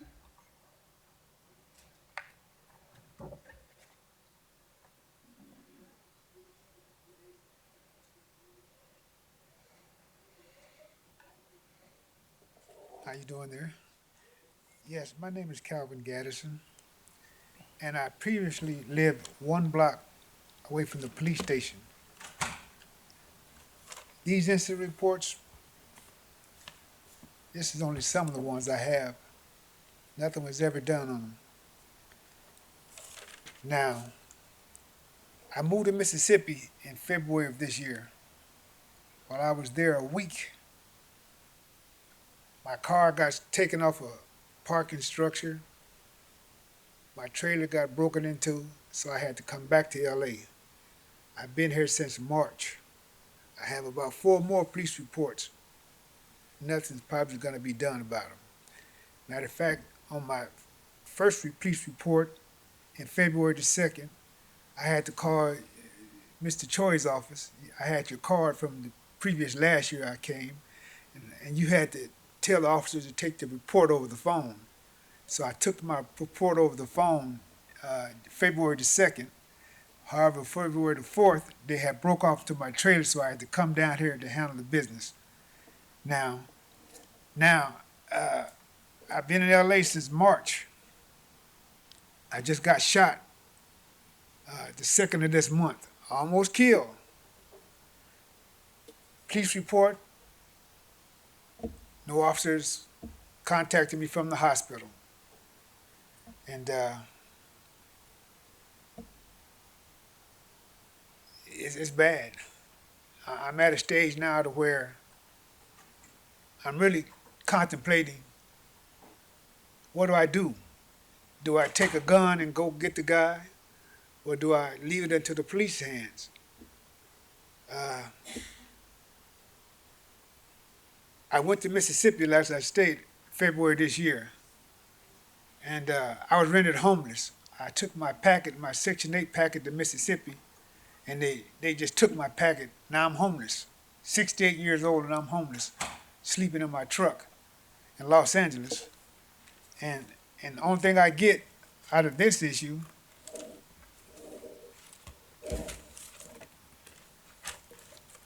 the only thing I'm getting is tickets.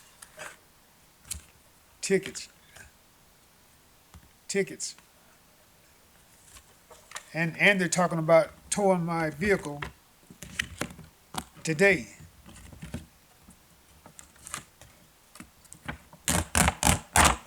They posted that on my vehicle today, or on the 14th. They're gonna tow my vehicle. So, I don't know. I don't know. Thank you very much for listening to me.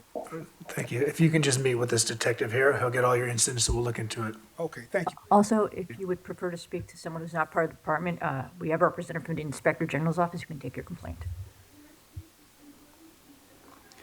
We'll now move on to agenda item number 3, consent agenda items. We have items A through H.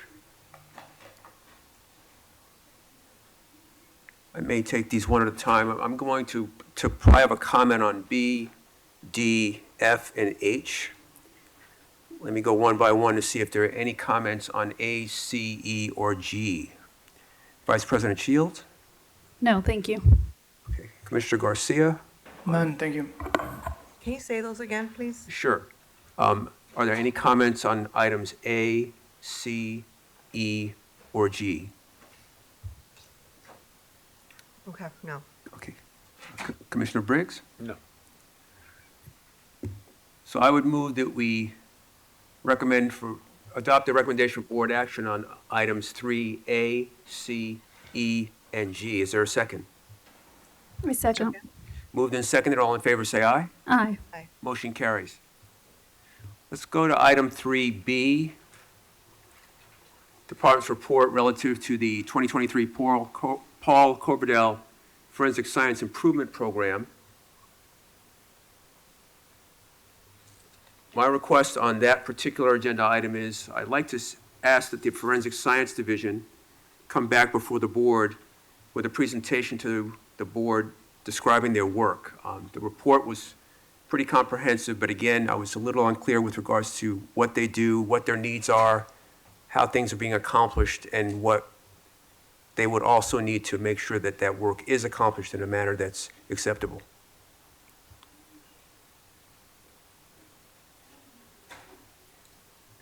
Good morning. This is Christine Takeshita. I am the lab director of the Forensic Science Division. The question got cut off a little bit as I was being brought up as a panelist. Okay, no problem. Apologize. The only thing I'm requesting is, again, the report was comprehensive. I'd like to ask the Forensic Science Division to come back before the Board of Police Commissioners with a presentation just describing what your work is. Sure. Would you like that for the next meeting, or did you want some more information right now? No, we'll schedule it. Perfect. Thank you. Okay. Commissioner Southern, Thank you. can I Yes, sir. ask this question? Will your request that they come back in any event impede the ability of the department to apply for and request this grant? In other words, is there a timing issue right now, Ms. Takeshita, that requires us to act today, or can this be delayed until you come back and present a fulsome report to the commission? So, sure. Sorry. my request does not impede us passing this motion today so we can apply for the grant. I only request that after we do that, that the Forensic Science Division come before us with a presentation on their work and how it's being accomplished and what we can do to assist.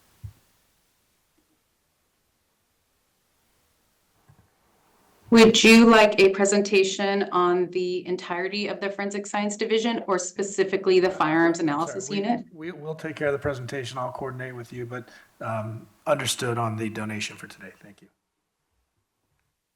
Yes and yes. Thank you. Are there any other comments or questions on this item? No, thank you.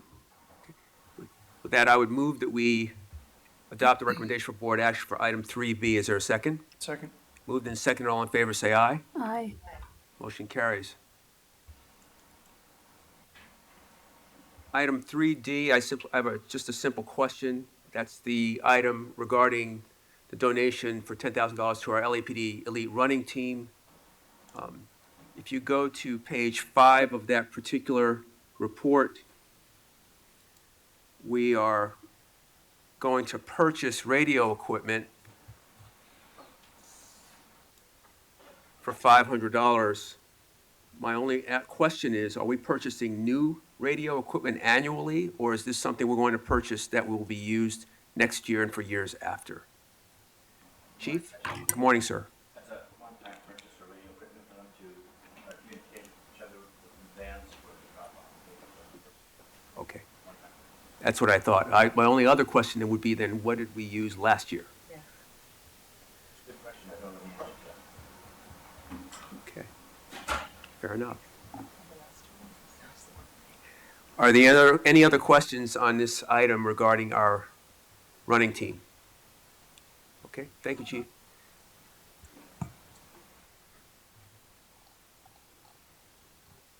So with that, I would move that we adopt the recommendation for board action for item number 3D. Is there a second? Second. Moved and second. All in favor, say aye. Aye. Motion carries. I'd like to go to item 3F, which is our donations.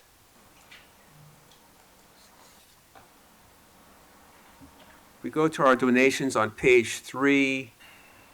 We are taking a donation from the Community Benefit Foundation valued at $578.62 to pay for repairs on equipment needed for a West Valley area picnic. I'm just trying to understand what equipment is requiring repair for that amount of money. And exactly what is it? Does anybody know?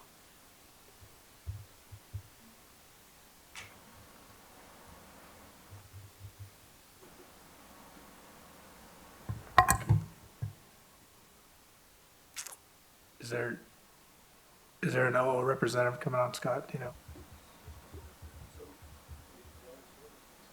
She was here? Okay.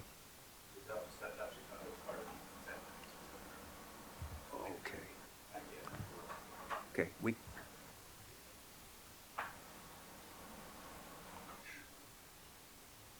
is she returning or should we hold? We can move on to another item. Okay, great.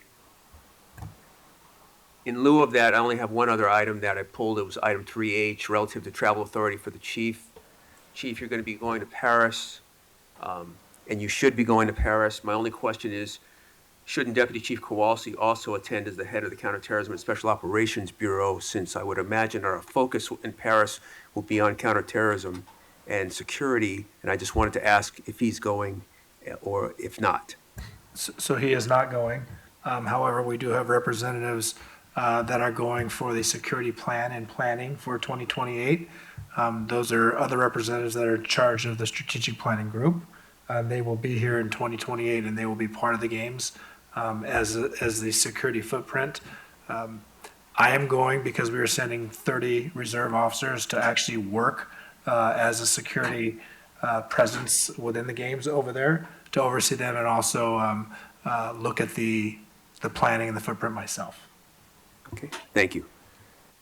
With that, I would move that we adopt the recommendation for board action for item 3H. Is there a second? Yes. Moved and seconded. All in favor, say aye. Aye. Motion carries.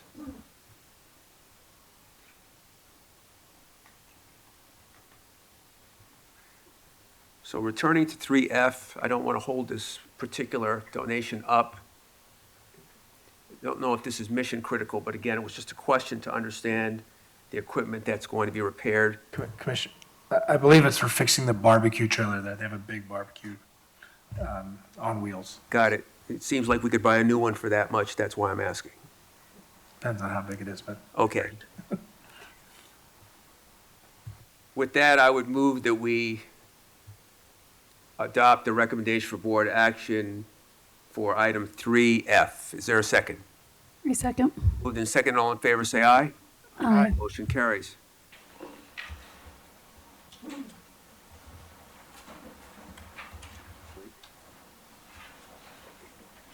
good? We're going to break for 10 minutes. The board is going to recess, take a 10-minute recess for a break. We'll return at 11:25.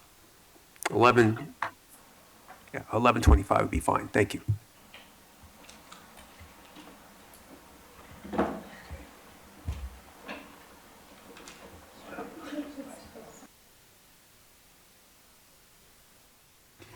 The commission has returned from the recess. We will now move on to agenda item number 4, regular agenda items. Item A, Department's report relative to reviewing existing laws designed to control street racing and takeovers and determine their efficacy. And I have Deputy Chief Graham. Chief Graham, the floor is yours. Good morning, Commissioners. I'm before you today to briefly summarize a department report that was prepared by Traffic Group in response to the City Council motion. So let's get right into it. When it comes to existing laws, most of the existing laws that are utilized by the Street Racing Task Force and our officers in general, I have them categorized in 3 major categories. The first being the enforcement side. Those are mostly contained in the vehicle code, although there are some instances where in the municipal code, as well as in the penal code, there are some items that are used. But the vast majority of them are contained in the vehicle code and are covered under exhibition of speed or reckless driving. The unfortunate impediment to the usage of those as our primary tool is that they're considered low-grade misdemeanors and they're handled by traffic court. And so since all misdemeanors most misdemeanors are eligible for pre-booking diversion, because this is handled by traffic court, the diversion is not tracked well by the court system. So a young lady by the name of Lily Trujillo, who's lost her daughter to street racing, turned her grief and rage into action and started streetracingkills.org, which is an outreach organization that tries to intercede with street racers, but is also developed a curriculum which the district attorney has adopted as a certified diversion option for someone who is cited for a street racing related offense. Lily shared with us that at a recent class that she put on, a young man came into the class and said that this would be the 7th time that he had been diverted on a street racing related issue over the last year and a half because of poor tracking by the county court system and his continuous and intentional movement of activity from county to county so that the different counties' court systems don't talk to each other as to who does and does not get diversion. The second group of laws would be what I would call the administrative laws, the laws that allow us to impound cars that are utilized in this activity. And there's impounding laws that occur while we're actually out doing enforcement, and then what our detectives do, which is conduct investigations and get judicial warrants to go out after the fact, and then impound vehicles that were used during street racing activities. The issue there is twofold. Number one, the alignment of the vehicle code, and you're all familiar with how legislation is formed, and so sometimes they don't look at what might, the intention of the law might be one thing, but if they didn't include the proper code sections, then court technicalities can say that this impound authority applies to, say, reckless driving, but not exhibition of speed. And so an impound that would be made for exhibition of speed would then be invalid. The second issue is that there are a lot of people who are involved in this activity that are very, very savvy about the law. And so their ability to circumvent the rules for a 30-day impound hold vary from having the car pre-reported as stolen in case that somebody actually impounds their vehicle and then they can come and say, well, the car was stolen, or do the old, I'm in this car, but my registered vehicle is the car I'm racing, and vice versa. So that when those cars get impounded, they're not the ones that were driving the car, and since they're not the registered owners, then they can circumvent the 30-day impound rule and get their cars back immediately. Now, when you consider how much recidivism is involved in street racing and the same vehicles being used over and over again, and I know that when I go out and I speak about these things, I talk about the young nurse that was killed on Christmas Day in 2022. When the young man gets convicted of murder, and I'm certain that he will be, in that case, that will be his 8th conviction for street racing related activity, and he's utilized that same car in most of those convictions. So moving over to, the third major one is one that actually works, which is the mechanical piece. Street racers have a penchant to modify their cars, mostly in illegal ways, and dealing with the air intake and the exhaust system of cars, which is very heavily regulated in California due to smog laws. And so the Bureau of Auto Repair offers additional training for police officers to specialize in those inspections. And those are very, very effective at holding people accountable, and also for stopping street racers when they're not involved in a congregated setting.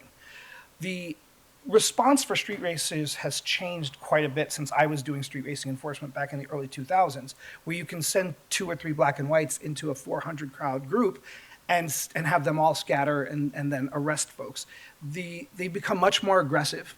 And my street racing task force has numerous stories of how they will try to come around and intimidate the officers into releasing people who have been arrested, or releasing the cars of people who are being impounded, and those kind of stories. Not to mention the effect of kicking the beehive and sending 400 cars driving at 100 miles an hour through our communities, which has prompted a change in our tactics. So getting on to how could we fix some of these legislative pieces. So number one is the simple alignment of codes. And we can go through and audit the vehicle code, which my team at Traffic Group has done. And I'll stop at this point and just acknowledge that the Police General Counsel has been very, very helpful. Jonathan Bisling has been very helpful to us in conducting those audits and writing up proposals for legislation that have been taken up by both Assemblyman Marasucci last year and this year by Assemblyman Gibson to push these things forward. And also acknowledge the leadership of Councilman Blumenfeld, who has been very instrumental in being our voice to the legislature with his prior experience as an assemblyman. So number one is the alignment of codes. Number two is the limitation of pre-booking diversion. We are not opposed to post-booking diversion, and we all know rehabilitation is the best possible outcome for those crimes and those people who commit these crimes that can be solved or that can be resolved. But the pre-booking diversion, again, makes it very, very easy to escape from the consequences of having multiple arrests for this related activity. The third would be to close impound loopholes. And those were the ones that I talked about earlier, where people avoid the 30-day impound. And the last is, back in the early 2000s, the city passed an ordinance that allowed the city to seize vehicles that are used in an illegal street race and then destroy them. In 2008, there was a challenge against one of the non-street racing prongs to that particular ordinance, which caused the city attorney to recommend that we put a moratorium on the entire use of that ordinance so that we don't expose ourselves to unconstitutional rulings. And so that moratorium has been in effect since 2008. We originally approached the city attorney, it was then Mike Fuhrer, who looked into it and came back with the opinion that moratorium, which is actually caused by a preemption by state law, is still in effect. And so hence our movement towards actually drafting a state bill, which by definition couldn't be preempted by state law, and move forward with that. So Assembly Bill 74 was originally was introduced by Assemblymember Marasucci in 2003, which would have done all of those four things that I just mentioned. Unfortunately, the Transportation Committee consultants did not feel that that bill had enough merit to move forward and recommended a no vote to their chair, which caused the Assemblyman to pull that bill from the floor so that it could be reintroduced this year.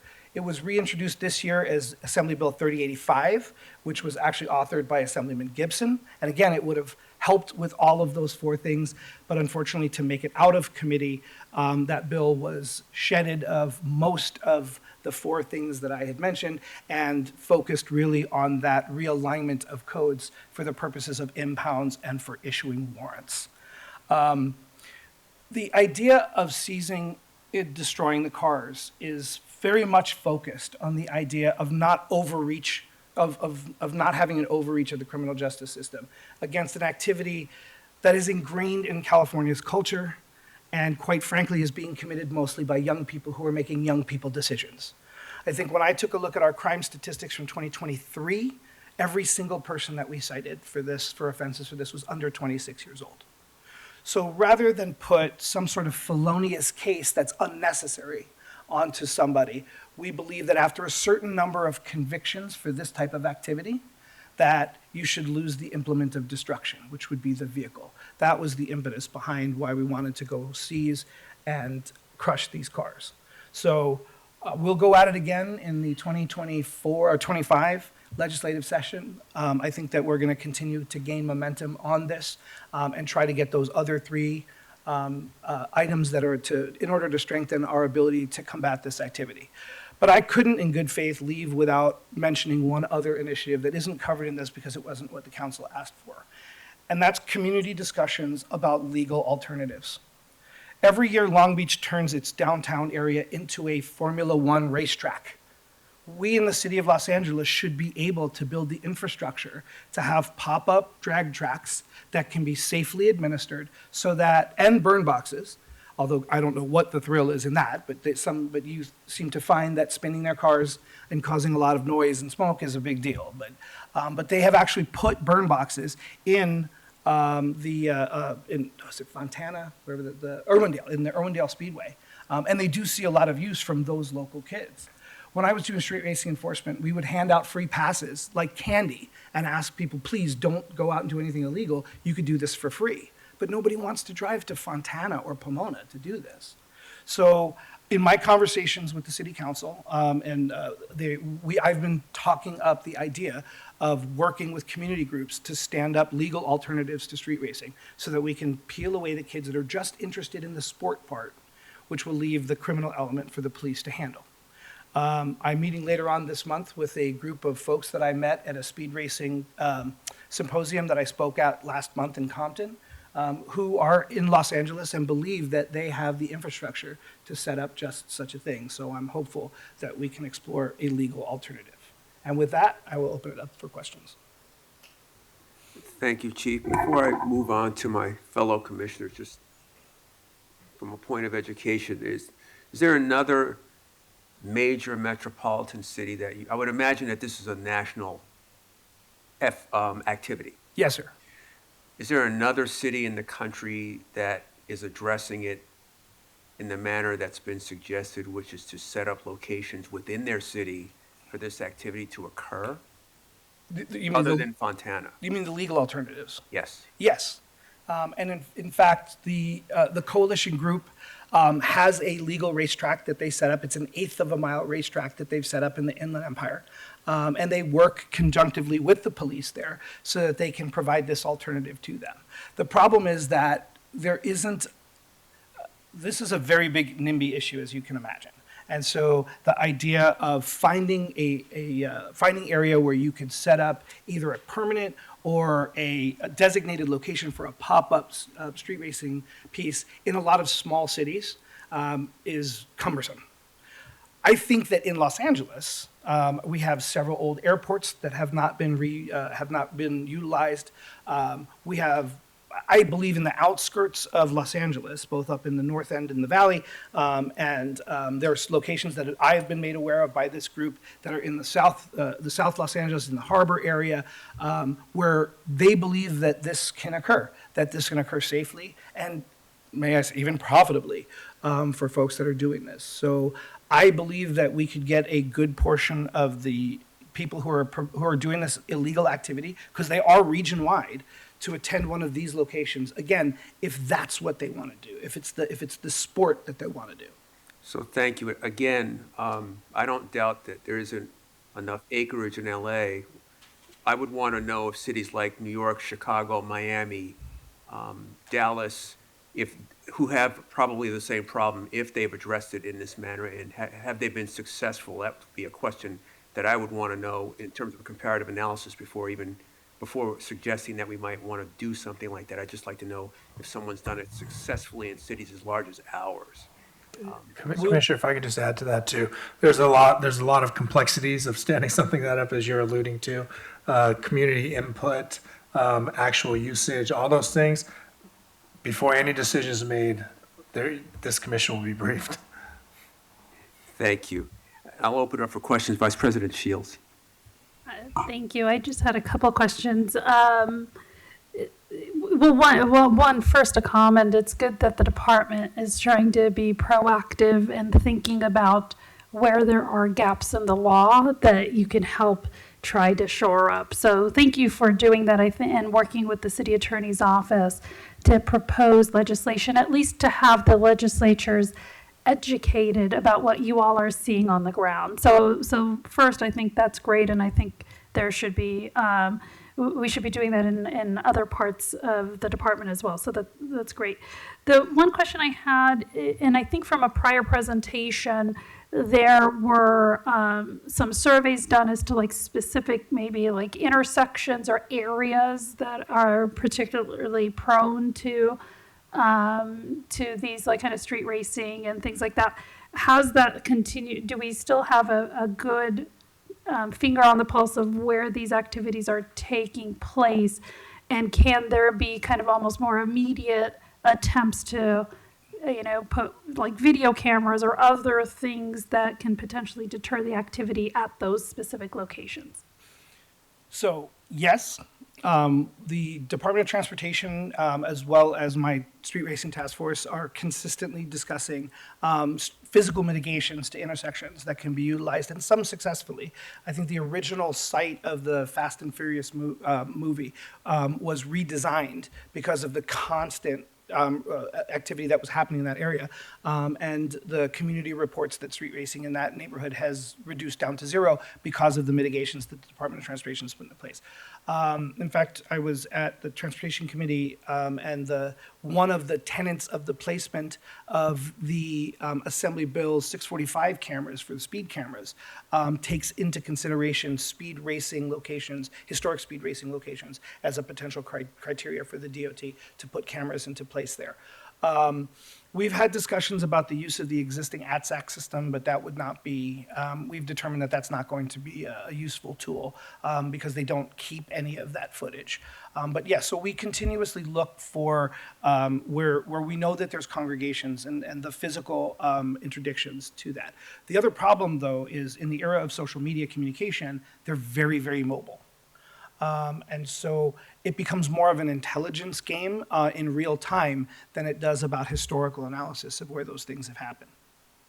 Yeah, so they keep shifting their locations and, appreciate, I think, the more we can identify ways to, physically limit the ability of these types of activities, I think would be great. The other question I had, and if you can maybe speak to it a little bit more, is kind of the proposed laws around kind of aiding and abetting street racing by being present.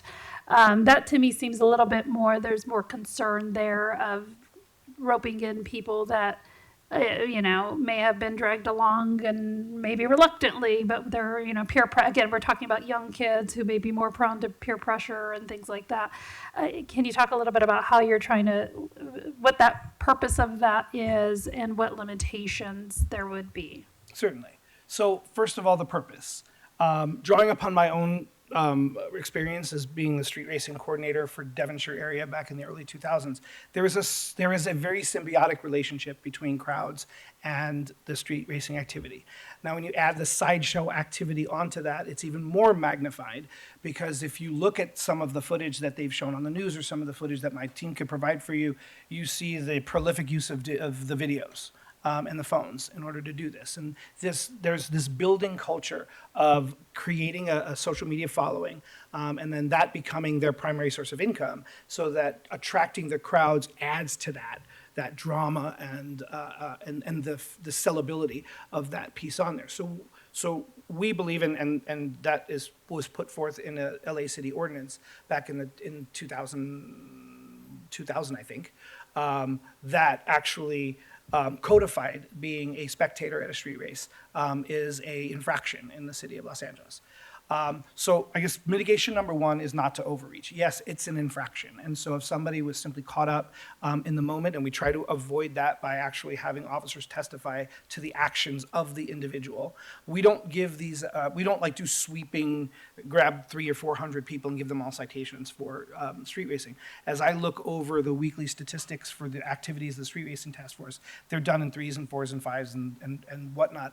And that's because they're looking for the people who seem to be most involved in the activity, but without actually getting in a car and spinning around or getting in a car and racing. And so it's going to be up to our commitment to following the spirit of the law, which is to really use that as a tool to deter folks who are propagating this activity but not actually being in the cars. Thank you, Vice President Shields. Commissioner Garcia. Thank you for the report, for the conversation. My questions are more around the intelligence side of this. Do we feel like a lot of these are coordinated by car clubs and organized groups? And if so, are we, and imagine we are, tracking those individuals who have the most following to coordinate and arrange these? And if so, what are the consequences for those individuals for us to try to prevent some of these or some of this coordination and planning of takeovers? So to start from the top, yes, much of this is activity is coordinated by clubs. I have been briefed, and I would be happy to provide a closed door, because there is an intelligence piece to this, briefing for commissioners about what it is that we're seeing.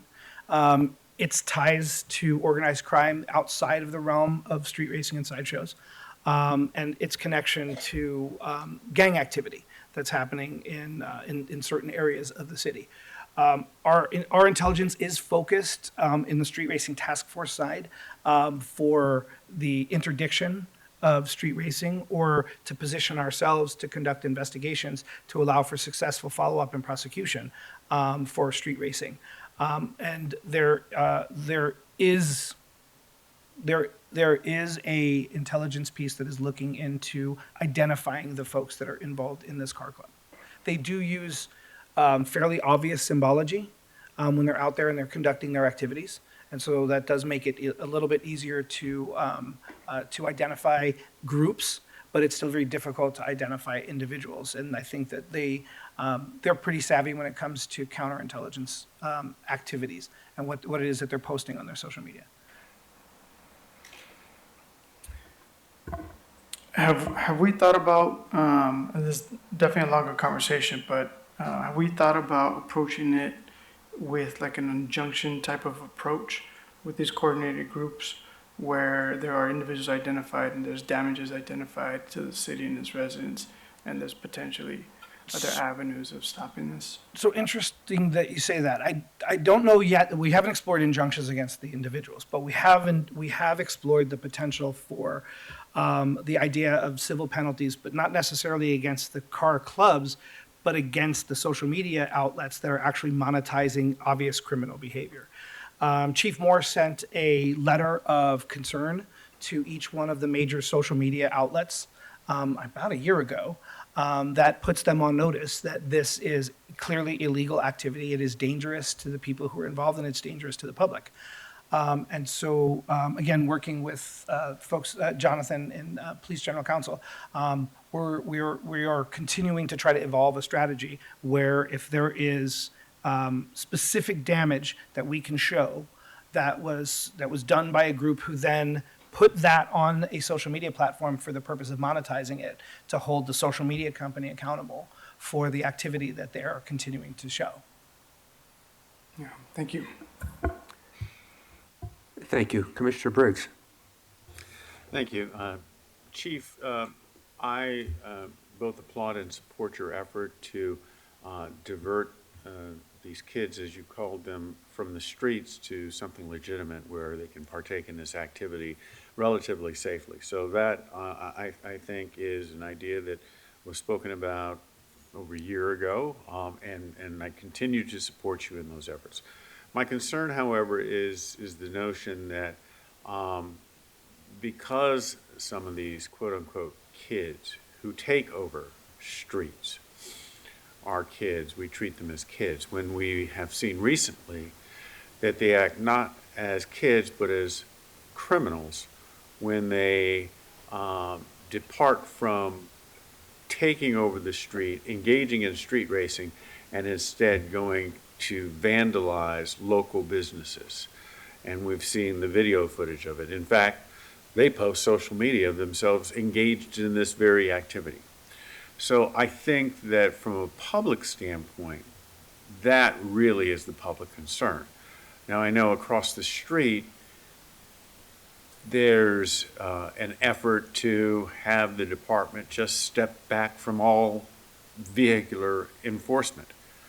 But this is an activity that is directly tied to other type of criminal activity. So I don't know how they're going to parse this and how their efforts are going to work. But I can tell you from the department standpoint and probably from the public standpoint, there's a major concern that when you have a group that you know that are going to take over a street, if you have intelligence of that, and we don't do everything that we can to prevent that takeover, particularly if there are surrounding businesses that are ripe opportunities for vandalism and other crimes to occur.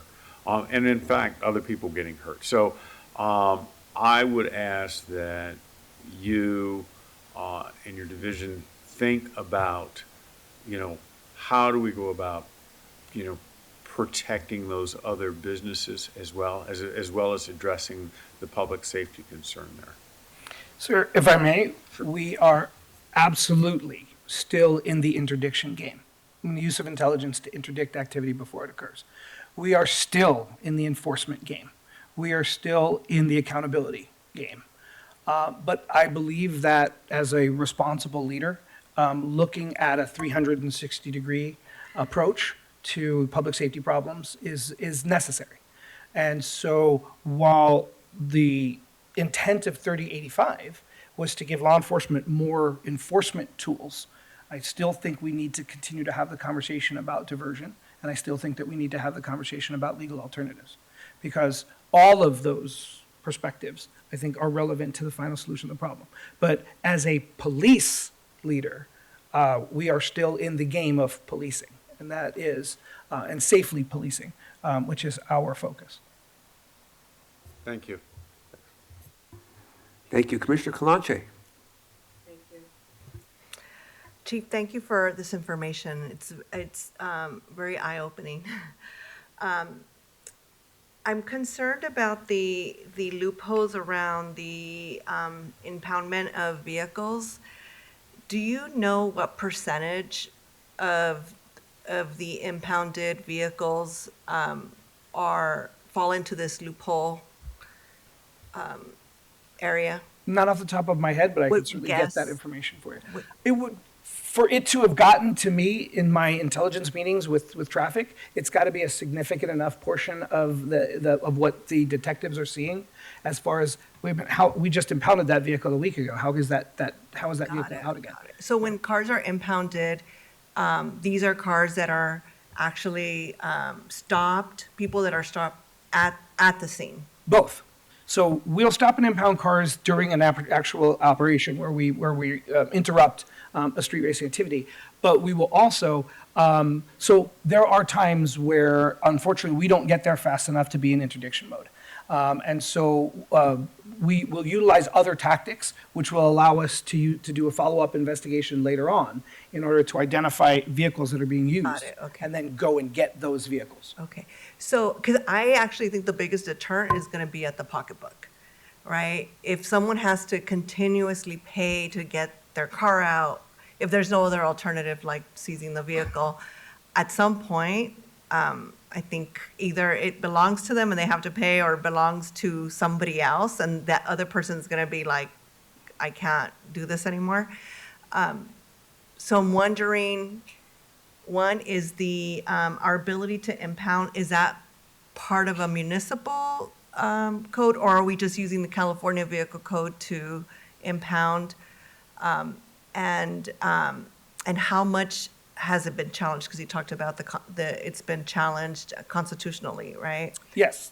So all of that authority comes from the California Vehicle Code. That's Okay. all state And law. is there anything that we can do as a municipality to have some sort of impound policy in response, like an emergency response to, I mean, these are, very grave situations where people are getting killed, whether it's their innocent bystander or someone that's actually in a vehicle. Have you seen, or is there any opportunity to have some sort of emergency municipal code to be able to seize these vehicles? Or is that something that we have to maybe explore with council? Yes, Yeah. that is exactly. I mean, this is a conversation I've been having now with both members of the city council as well as the city attorney's office for going on 3 years. And our colleagues at the city attorney's office are pretty solid that the way the current ordinance that allowed for seizures back in the early 2000s is worded will continue to be preempted by state law and therefore expose expose the city. So to even if we unnecessary had our own, constraints. then the state law would. Right, which is why we have pursued a state remedy. And who would be opposed to it in the state? Because it seems like these bills are not getting to a full vote. They're dying in committee. There are a lot of technical concerns in my meetings that I've attended along with members of the city attorney's office and members of Councilman Blumenfeld's office. There's cost concerns about reprogramming the computers at the DMV to accommodate changes in the law. There is there seems to be well, why do we need this? Doesn't the existing laws already cover this? And I think that just watching the proliferation of the activity answers that question. But unfortunately, we were not convincing to the state traffic consultants the Assembly Traffic Consultants in Got this it. legislative session. Got it. I would explore some sort of emergency type of, I don't know if it would be an emergency ordinance or emergency directive. I think this is like a really grave situation, and it's not gonna get better, even with the issues like pre-diversion and trying to find alternatives. I think this is enough of a grave situation where like we might need to do something locally to address the issue that seems to be more prevalent in the city of LA, maybe because of the size or this different, or not being able to really enforce because of like the size of the city and the size of our department. But I don't know if it's something that we would want to explore, at least have a conversation with Public Safety Committee or the mayor's office around some sort of emergency. Yeah. Well, I can assure you this is an ongoing conversation. Yeah. I presented to Public Safety about 2 months ago on this same issue. The mayor's office actually sent folks from their public safety team out with the Street Racing Task Force to get an eye on it. We had a conversation, it was before the change in the city attorneys, about the potential use of the public nuisance ordinance and seizing cars through a civil procedure because a individual has just demonstrated that they are not a responsible property Like owner. what we do with homes or Yes, apartments. and that became the sticking point of the argument, is that, well, we've applied this to real estate, but we haven't applied this to chattel yet. And so I think, I mean, what do I know? But that I think we're on legal grounds there to start exploring that idea that if you can be irresponsible with your management of real estate property, you could certainly be irresponsible with your management of actual chattel property. So, That is causing safety issues. absolutely. To innocent people. Absolutely. Potentially. Okay. Sorry, yeah. It's just, yeah. I think Chief Choi, I don't know if you were going to say something. No, I was just gonna say, it's just, so all these recommendations, opinions are being communicated to the legislature, our legislators. I just want to remind everyone, we are not legislators. We're here for public safety. Whatever tools can be offered to us, we will utilize. And really, it comes down to that. But we are communicating what we Yes, see. and out that's all we could ask, right? But I think that them hearing like of all these like issues and trying to enforce, they're asking us to enforce, but then there's all these loopholes and issues, so. Yeah, I mean, it's encouraging we got further this year with 3085 than we did with 74, and we'll just continue to move forward. But I would say like, let's maybe propose some sort of local. Very well, yes. Local alternative, yeah. See where that goes. Thank you. Again, Chief, thank you for the report. Thank everyone for the comments and recommendations. So with that, I would move that we approve the department's report and transmit to City Council. Is there a second? Second. Moved and seconded. All in favor, say aye. Aye. Motion carries. Thank you, Chief. Thank you, and Commissioner Briggs, thank you. Thank you very much. We'll now move on to agenda item 4. Agenda items, I'd like to take them together, B and C, if I may. The Inspector General's report relative to City Council border rights reform, to report on moving clause 4, and border rights reforms report on moving clause 5. Okay, we have Chief from Kunis and Good morning, Commissioners. Good If I may. Before we begin, I'd like to make a correction for the record. The City Council file number for Clause 4 is supposed to be 23-0187-S4. So I'd like to note that correction. And good morning, Commissioners, Executive Director Sibley, Chief Choi, City Attorney De La Guerra, Commission Secretary, members of the public. The OIG is here today to present its response to a City Council motion regarding reforms to the Board of Rights process. Police Special Investigator Julie Buckold will present both reports in response to moving clauses 4 and 5. And we've invited Deputy Chief Michael Rinkunas of Professional Standards Bureau to provide additional insight with respect to each moving clause. So you may proceed. Good morning, everyone. Thank you for the opportunity to present these reports to you today. I thought it might be helpful before I begin to provide just some brief background and context to explain how we got to the point where we are discussing the 3 reports actually before you. As mentioned, it was March 20th of this year, council passed a comprehensive motion to reform the Board of Rights system specific to its structure and function. The motion called for 5 items. First, a request to prepare an ordinance repealing the prior attempt to reform the Board of Rights in 2017. This was Measure C.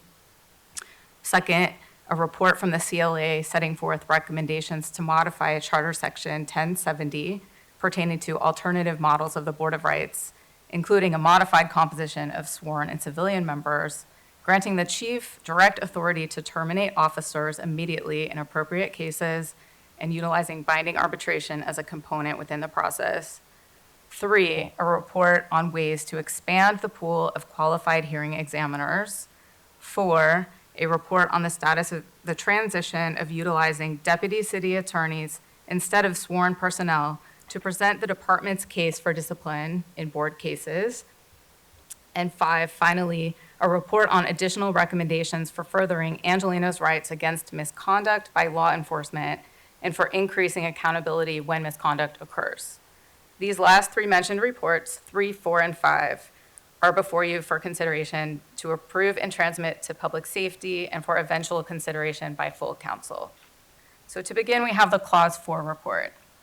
This was a collaborative effort among our office, the City Administrative Officer, CAO, and also utilized data as provided by the City Attorney's Office. The idea to utilize city attorneys in Board of Rights proceedings was originally set forth in the OIG's systemic review of the Board of Rights published in November 2022. Considerable progress has been made in the past year towards this transition of deputy city attorneys working alongside department advocates to present board cases. In fiscal year 2023 to 2024, funding was authorized and the appropriate position authorities were approved to turn this concept into a reality. Since the program began, which was in February of this year, and as of May 15th, 2024, so in 3 months, there are currently 5 deputy city attorneys assigned to the department's advocate section and who have been assigned a total of 36 cases. The deputy city attorneys have been second chairing in 4 cases and have been first chair in 5, which means they handled and presented the department's case directly to the hearing examiners in board proceedings. Of these 5 cases, the deputy city attorneys first chaired. 4 of those cases resulted in successful advocacy, meaning that guilty decisions were rendered and there were expected or better than expected penalties. In 3 other cases, settlements were reached, and this was due to the strong case preparation on behalf of the city attorneys, which was specifically noted. In cases where the deputy city attorneys did second chair and the department advocates were still taking the lead, the deputy city attorneys were still able to have meaningful participation and consultation, which led to termination results in 3 additional cases. The deputy city attorneys have been providing daily assistance as needed, specific to case preparation, legal research, and other functions. The OIG does not have any specific recommendations at this time, given that we haven't had the opportunity to attend the board proceedings, and nor have we reviewed transcripts of these proceedings, and also just the small number of cases that have occurred in the 3 months. We are not well positioned to make specific recommendations at this time. That being said, it is advised that the deputy city attorneys continue to collaborate with department advocates to further refine the work product and significant progress that has been accomplished. Hopefully in time, the deputy city attorneys can fully transition and eventually present more cases as first chair. March 2025 will mark 1 year since the deputy city attorneys have been involved in this process. At that point, more data will likely be available, and the Board of Police Commissioners could direct the OIG to produce another status report. And this would actually satisfy language in the motion to come back after 1 year, since the motion passed in March of 2024. So with that, Chief, do you have anything to add? Good morning or good afternoon. So just to add to the city attorneys, I think it's one of the best things that has happened for the department and the city. I have to thank Carlos De La Guerra, Wayne Song, Howard Park, who are the supervisors that oversee. I believe they were part of the hiring of the city attorneys that have now joined the Internal Affairs Division, the advocates team. but it's allowed the department to strategize better, to collaborate regarding the complex cases that come before us, regarding especially workplace type of cases. And as the city attorneys have gotten more comfortable, as you heard today, they've been assigned first chair, I mean, the primary. But as it works in the Board of Rights, the first and second chair really is not really significant. They work together as a team to work through the cases. And as we continue and look at the changes in regards to the Board of Rights, I think their involvement and their interactions with our folks will only enhance the process, and the department will be able to provide a stronger case. So we really appreciate it, and it's been really good. Well, thank you for the report. We'll move on to the commissioners for comments or questions. Vice President Shields. Thank you. One question I have is how are, was it basically 9 cases essentially where the city attorney's office have currently been involved? How many cases would you say that they've had since then? Like, what percentage of the cases are actually being handled by just the department advocates? So at this point, we have 56 directed boards and 46 opted boards. So what we've done, since the city attorneys have been part of the process since February, they are involved in every one of those cases from a strategy standpoint.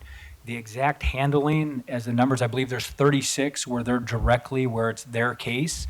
But as I mentioned, because of the volume of cases and their interaction with our department advocates, they're involved in all the prep and planning per se. So I wouldn't say it's just their case and they're not involved. Everyone is a team, they're working as a team, and they interact, and they're on the floor to provide the resource and guidance from the legal perspective regarding all the cases.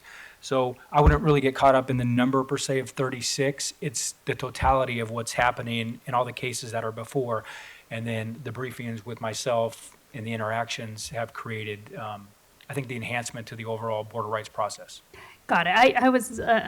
I think I was under the misimpression that there were some cases that there's just because of the volume, they weren't involved at all. And then I was going to ask, like, how are they being, how do you decide which cases they should be on? And I wanted to make sure that they were involved in the complex cases or things that may be, trickier. But it sounds like they're involved in all of them, just depending on what role they play when it goes to the actual hearing may differ. Is that correct? So from an operational standpoint, that is correct. Every case that comes through, I am briefed on it. There's a lot of cases, but we do spend a couple days a week going through the cases. The department advocates, along with the city attorneys, are involved. Along with the advocate who may be assigned the case, but they are involved in every one of the cases from a prep standpoint, strategy standpoint. So it's working, and that there's a high volume of it, but everyone's taking the time, and some cases are prioritized, some are significant. All cases are significant when you deal with discipline, but there are complex cases, that occur within the organization that take priority, and we spend a lot of time on those. And I will say, when I was on the advisory committee for the commission, I remember interacting with some of the department advocates, and they were terrific. So I don't want this to be seen as a lack of, faith in their ability to do this, but this is just additional reinforcement and support. And so I hope that's how they see it, as just an additional, almost like a lawyerly eye that can help them navigate against these matters where there's lawyers on the other side. And so, but I want to make sure that they also understand that they are appreciated and that they're doing good work there. We'll pass the message on, Commissioner, and also Police General Counsel is big. So we also have the working attorneys, but we also have the senior level city attorneys that provide a lot of insight on these complex cases as well. So Carlos and their team are fantastic when it comes to advice as well. Thank you. Commissioner Briggs? I'd say it's about time for this. We had been recommending this for a while, so yeah, good job. Thanks.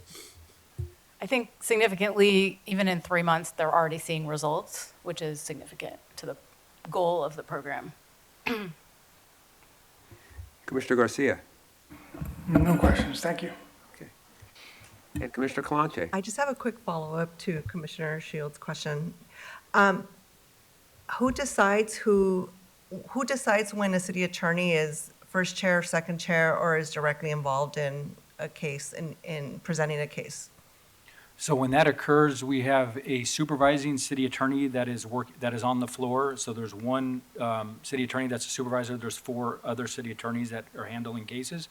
So what we'll do is conduct a meeting with myself, the city attorney supervisor, and the department advocate, and we will go over strategy and figure out who is best to handle this complex case. So I'm involved in that decision, but ultimately, the city attorney will decide, along with the department advocate, after a strategy meeting, on who would best be qualified. And again, it's not, like I mentioned earlier, this isn't one person doing all the work. There's some points that the city attorney can bring in strengths, and there's some policy things that the department advocate, who's been doing it for many, many years, so they strategize and work together. One may be assigned the opening, one may be assigned the cross, the examinations. So it's put on similar of a court proceeding.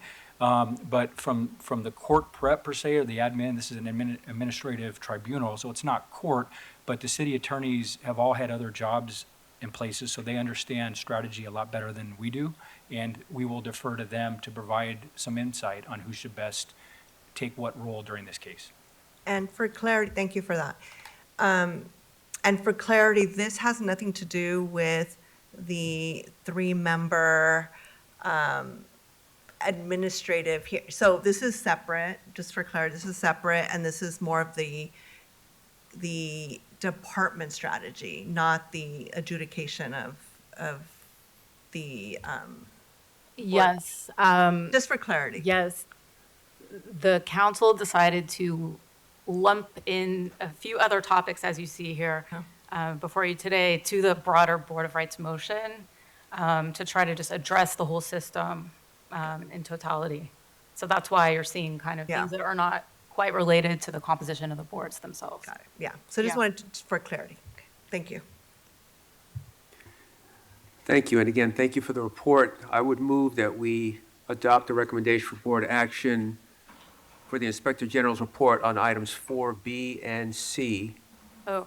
Oops, we haven't, okay. You There's only the covered clause 5 report too, which I think is item C. My error, okay. So should I go ahead? Yes. Okay. So clause 5 report. This report was a collaboration among our office, the Chief Legislative Analyst's office, and the Civil and Human Rights and Equity Department. Excuse me, my voice is like going already. The overall emphasis with this report is to point to the robust system of investigations and oversight that already exists so that people can count on fair treatment and accountability within the process at every step, to show that the current system works effectively and ensures that Angelina's rights are being respected. I will quickly touch on some of the existing accountability mechanisms and a few recommendations we have that may serve to improve the current system. So I was planning to go through every single one. I'm just going to give like a few. One, probably the biggest one, is filing a complaint. So members of the public, as well as actually department employees, can file a complaint against any LAPD employee in a number of ways. Complaints may be filed anonymously. There is generally no time limitation on when complaints may be filed. Filing a complaint serves a valuable purpose when it comes to holding the department accountable for its actions. Any complaint will go through a rigorous process of tracking, investigation, and adjudication. And from a qualitative standpoint, the filing of complaints allows for a broader analysis of aggregated concerns that the public may be raising. Second, I'll point to requesting a case review. So if a complainant is not satisfied with the results of his or her investigation upon the investigation's completion, they are able to request what we call a case review from the OIG. When conducting a case review, the OIG obtains the entire investigative file, including all evidence gathered during the investigation, and we evaluate whether the investigation was thorough and fair, and whether it reached the right result based on all the available evidence. There are a few limitations around when case reviews may be conducted, but this is a right extended to every complainant to request such a review.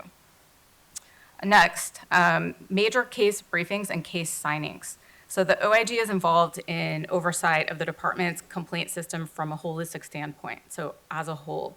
This means we are involved in very high level and confidential discussions about complaints, investigations, and discipline.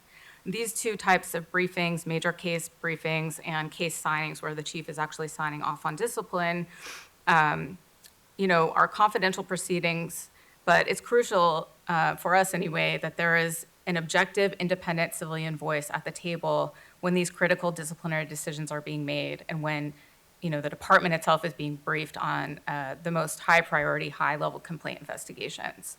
The chief will regularly ask the OIG representative who is present at these proceedings to weigh in with specific thoughts about cases, and staff are often asked to provide an informal opinion regarding the sufficiency of the evidence.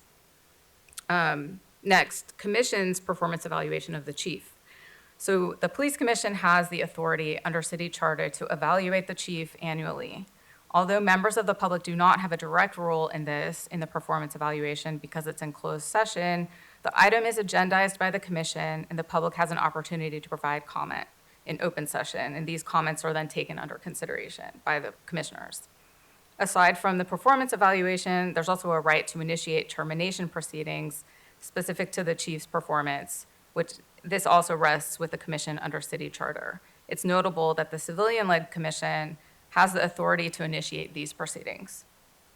Next, I'll point towards the unfettered access that the OIG has. We have full and uninhibited access to all department records. This includes documents, video, audio files, electronic databases. We have access to all LAPD buildings, personnel. We also have subpoena power if we need to utilize it. Staff are able to directly log into LAPD systems and databases from our very own workstations without having to ask permission or otherwise utilize department computers. We also have the ability to audit any of the department's operations at our discretion. We have plenty of examples on our website and listed in the report. Our office also conducts complaints against the chief, complaint investigations against the chief, which you're well familiar with. So we have the responsibility of initiating and investigating these complaints that may concern allegations of misconduct that arise against the chief. And the idea behind this responsibility lying with the OIG is to remove these investigations from the chief's own chain of command or any internal bias being perpetuated. One other point, complaint-related data that's posted online. So in the interest of transparency, LAPD posts a significant amount of complaint-related data on its public website. This is located in a variety of different screens, which can be at times difficult to locate, but efforts are underway to make the department's website more user-friendly and searchable. The information that is online, however, is substantial. This includes the following. Disciplinary penalties are posted monthly. The department also posts data related to the Racial and Identity Profiling Act, sustained complaints of serious misconduct pursuant to California Senate Bills 1421 and 16, and the city's Next Request portal contains information related to existing public records requests. And complaint information may be related or may be located there as well. And then specific to recommendations, the OIG is currently working with the Board of Police Commissioners on a variety of recommendations to improve the broader disciplinary system processes, and these efforts aim to increase protections of transparency, accountability, and fairness on the whole for both members of the public and also department employees. We do have several additional recommendations that we hope will enhance the processes and items referred to in this report.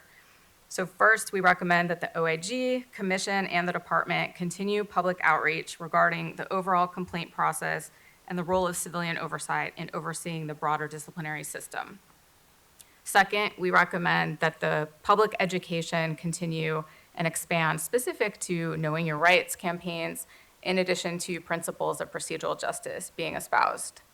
Third, we recommend that the department codify the existing practice of a representative of the OIG participating in all department internal complaint functions, including meetings about high-level complaints and signings, among others. 4, we recommend that the department continue working on its public website to make it more user-friendly and informative. As mentioned, the department is in the process of researching options for updating this website and making it more searchable, specifically with regard to where certain items, such as sustained complaints of serious misconduct, are located. Next, we recommend that the chief have a more direct role specific to disciplinary decisions. This was something that we touched on in our prior review of the Board of Rights in 2022. And although the recent efforts by City Council to amend the city charter have included a provision specific to this issue by giving the chief direct ability to terminate officers, we felt as though it was important to restate our prior position here. And finally, we recommend that the OIG conduct a follow-up review of any newly constituted Board of Rights. If the proposed charter amendment to reconstitute the board goes forward and a new or different combination of sworn and civilian hearing examiners is implemented, the OIG recommends that a follow-up review assessing the performance of such boards be conducted. Such a review should occur after a reasonable amount of time has passed and sufficient data is available. That's it. Any questions? Others, may I have a prerogative in asking this question? Of course. I was one of the commissioners who helped revise the Board of Rights manual as well as other manuals that are on this topic. And I'm going to go to your last point here, which is recommend that the OIG conduct a follow-up review of any newly constituted Board of Rights. I'm going to ask you a rhetorical question. I'm flagging that for you.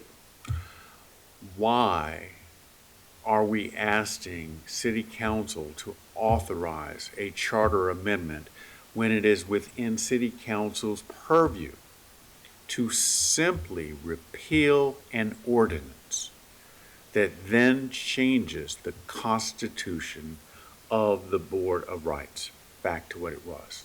We don't need a city charter amendment for that. We simply need City Council to do what is within their power to do. And we've sent reports to City Council, to Public Safety on this issue.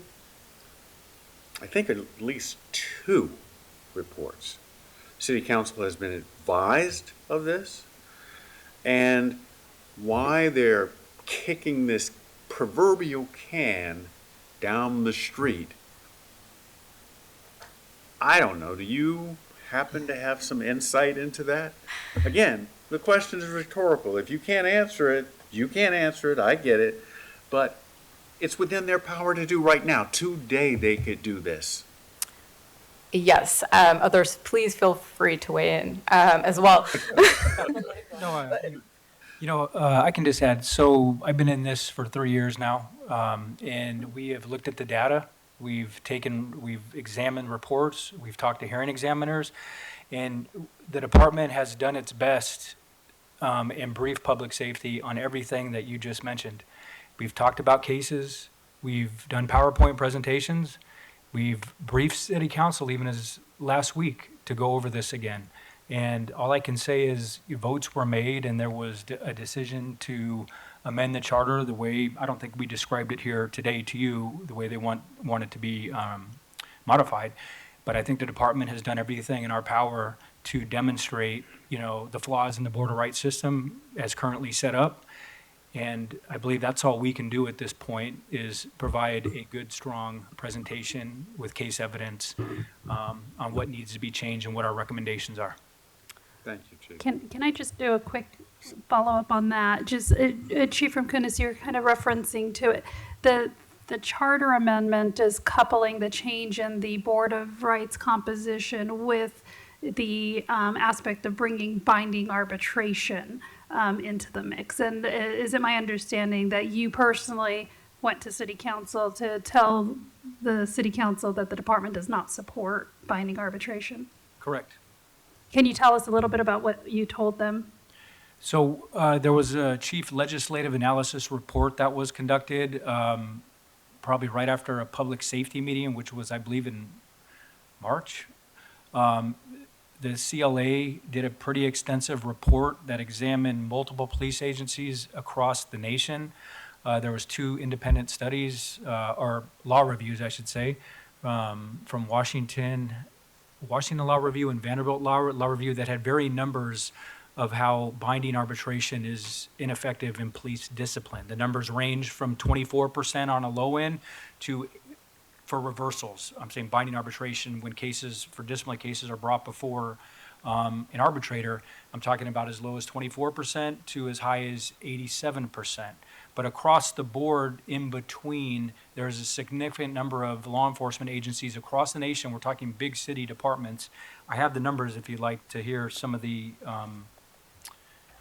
stats on this. And this is an LAPD taking the data. This is taken from the CLA report.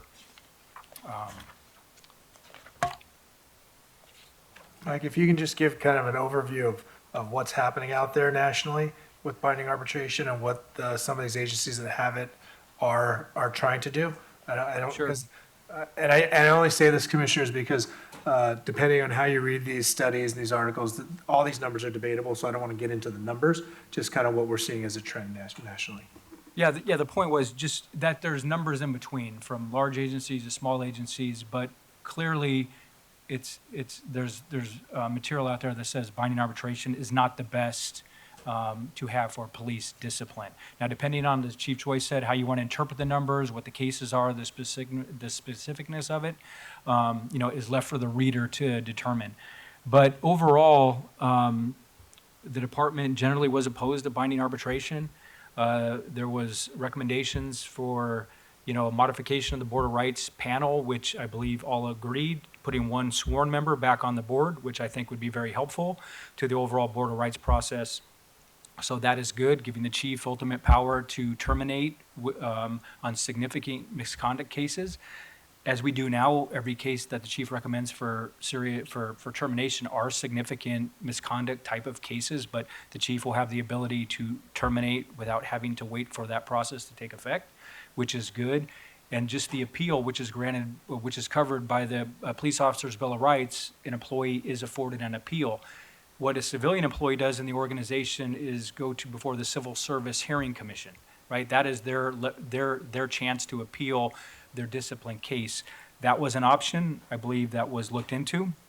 And then you have the binding arbitration or the Board of Rights process. The binding arbitration was voted upon, and all the city council members agreed that that was the best choice at the time. So I believe the city attorney's office is writing the amendment now, regarding how that ballot should look or how the measure should look in regards to the verbiage as it goes before voters. So, it's the binding arbitration is different. It'll be something new, at least for the city, since we've been operating since 1990. No, I think it's even earlier than that. I think 1932, and then 92 was changed, the city charter. So this will be a major city charter change again.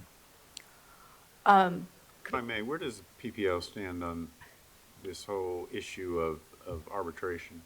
Opposed to binding arbitration. No, I'm sorry. They No, support binding arbitration. They are for binding arbitration. But they also supportive of the chief of police having the authority to terminate upfront immediately.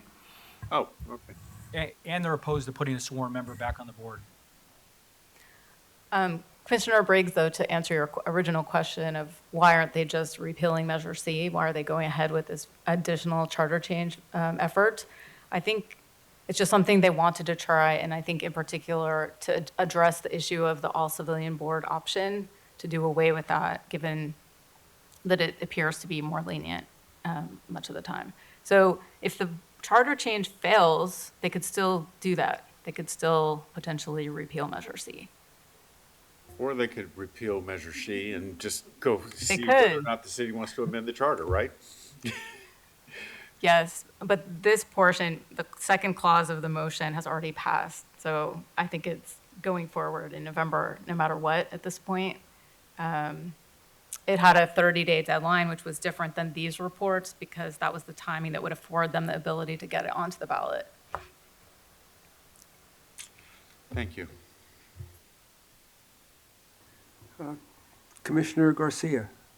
Okay. Commissioner Calanche. Just want to go on the record that it's unfortunate that the commission couldn't weigh in to these discussions. There's a lot that we deal with that could have provided more insight for city council. Just want to go on the record. We're now, getting this report because we've initiated it, but we did not have the opportunity to weigh into the conversation, if that makes any difference. Any other questions, comments? Okay, I just like, if I may, I'd like to return to the list of existing accountability mechanisms. Just two items. I know that we, as a board, as a commission, have the authority to evaluate the chief of police annually. Just a question. So, and it says here that's going to be agendized. The public has the opportunity to comment in open session, which I think they do a good job of every week. When we do have that evaluation, say, for example, with the incoming chief, who has access to see that evaluation that this board would do on the chief? And my real question is, incoming commissioners, as commissioners will come and go in the years to come, and we have a chief in place, could an incoming commissioner say, I'd like to see the evaluation of the chief that's in place, because I wasn't here when that evaluation was written? I think that's a personnel record. I'll defer to the city attorney on this one. I know what we did with the prior chief. Only the commissioners were able to see the physical evaluation because we evaluated the chief and we did so in closed session. So if I had come when you evaluated the previous chief, could I have seen his evaluation as an incoming commissioner? Yes, had you Okay, requested. thank you. it, Yeah. Okay, thank you. The second question I have is again on item number 9, decertification. So it says here that that post, and this is a bullet point on page 9, there's a complex process that occurs prior to an officer being decertified, which includes the following steps. California Post will first rely on the employing agency to complete its investigation.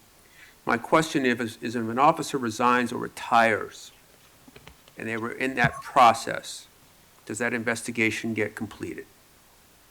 The answer is yes, and that's part of what Post wanted to ensure is that when you have an officer that retires in lieu of discipline, that Post certificate is golden, and so they don't want the employee to be able to leave a department, apply to another California agency without that discipline case being wrapped up. So we are obligated, and it even starts on the front end of these complaints. We have 10 days the department does to notify Post of individuals that are, where there's been serious misconduct alleged against them.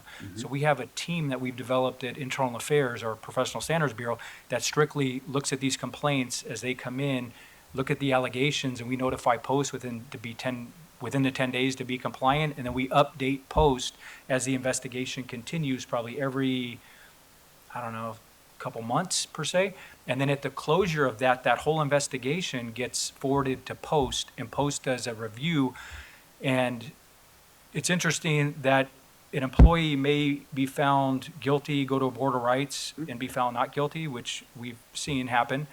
Post still makes an independent recommendation on that discipline. So they're mindful of what we decide, the Board of Rights decides per se, but they have their own independent adjudicators that will look at it from a Post certificate standpoint that make their own recommendations. But yes, to your original question, an employee can't jump police departments pending discipline matters. Cases have to be closed, they're closed out timely, and then Post gets notified. And then the hiring aspect has changed too. Every employee that we get that comes in the organization, whether it's LAPD, LASD, there's a request that is made to the Post agency, Post of California, that runs these background checks on individuals to make sure that we don't have an employee that has jumped police departments.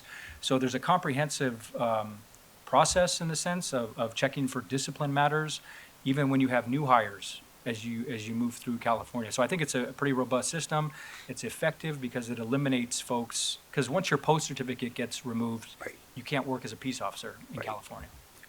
So I understand that's good, and that this investigation has to be completed. It doesn't prevent an officer from bouncing to another state, but it certainly addresses an officer who wants to go from one California agency to another. So Post is California only. Okay, thank you. Any other questions or comments?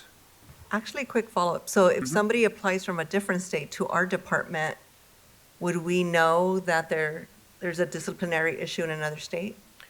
I would like to think our backgrounds folks would check. I can comment on that. They have to sign, the applicant has to sign a waiver to give us access to all their records regardless of what state. Otherwise, we won't hire them.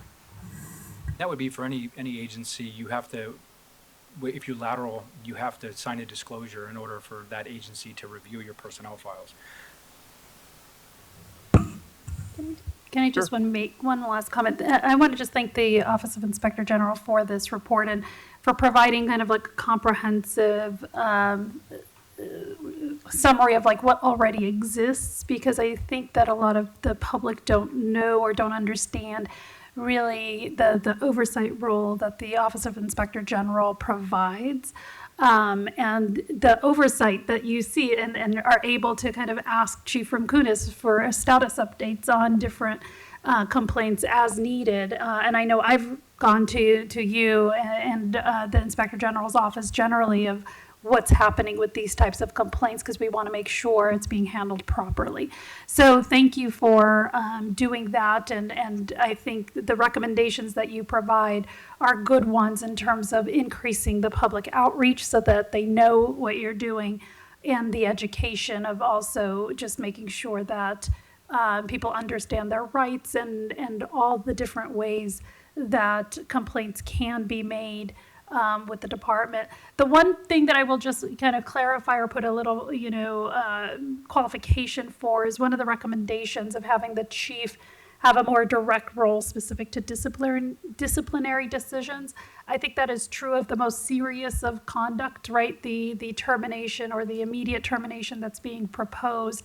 But I do think that there are, because of the number of complaints that are filed, and a number of them are actually demonstrably false, that those are things that can be handled at a lower level. It doesn't necessarily have to reach the chief for everything. So that was just the one piece of clarification I wanted to make on that report. Just for clarification, the chief of police now sees every admonishment and above.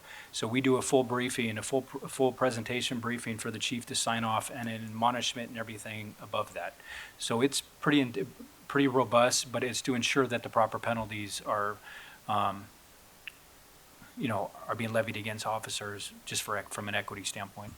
Yeah, and I think that that's an area I think that we should explore as to whether the chief is seeing too much, because that also then takes away time from your department to investigate the most serious of allegations, and also takes so long for complaints to be adjudicated, which then ends up kind of impacting the officers that have a complaint pending for almost a year, even if it's demonstrably false based on a video, right? So I think those are all the things that we need to balance and need to look at afresh. And so that's the only kind of comment I wanted to make about that recommendation. Thank you.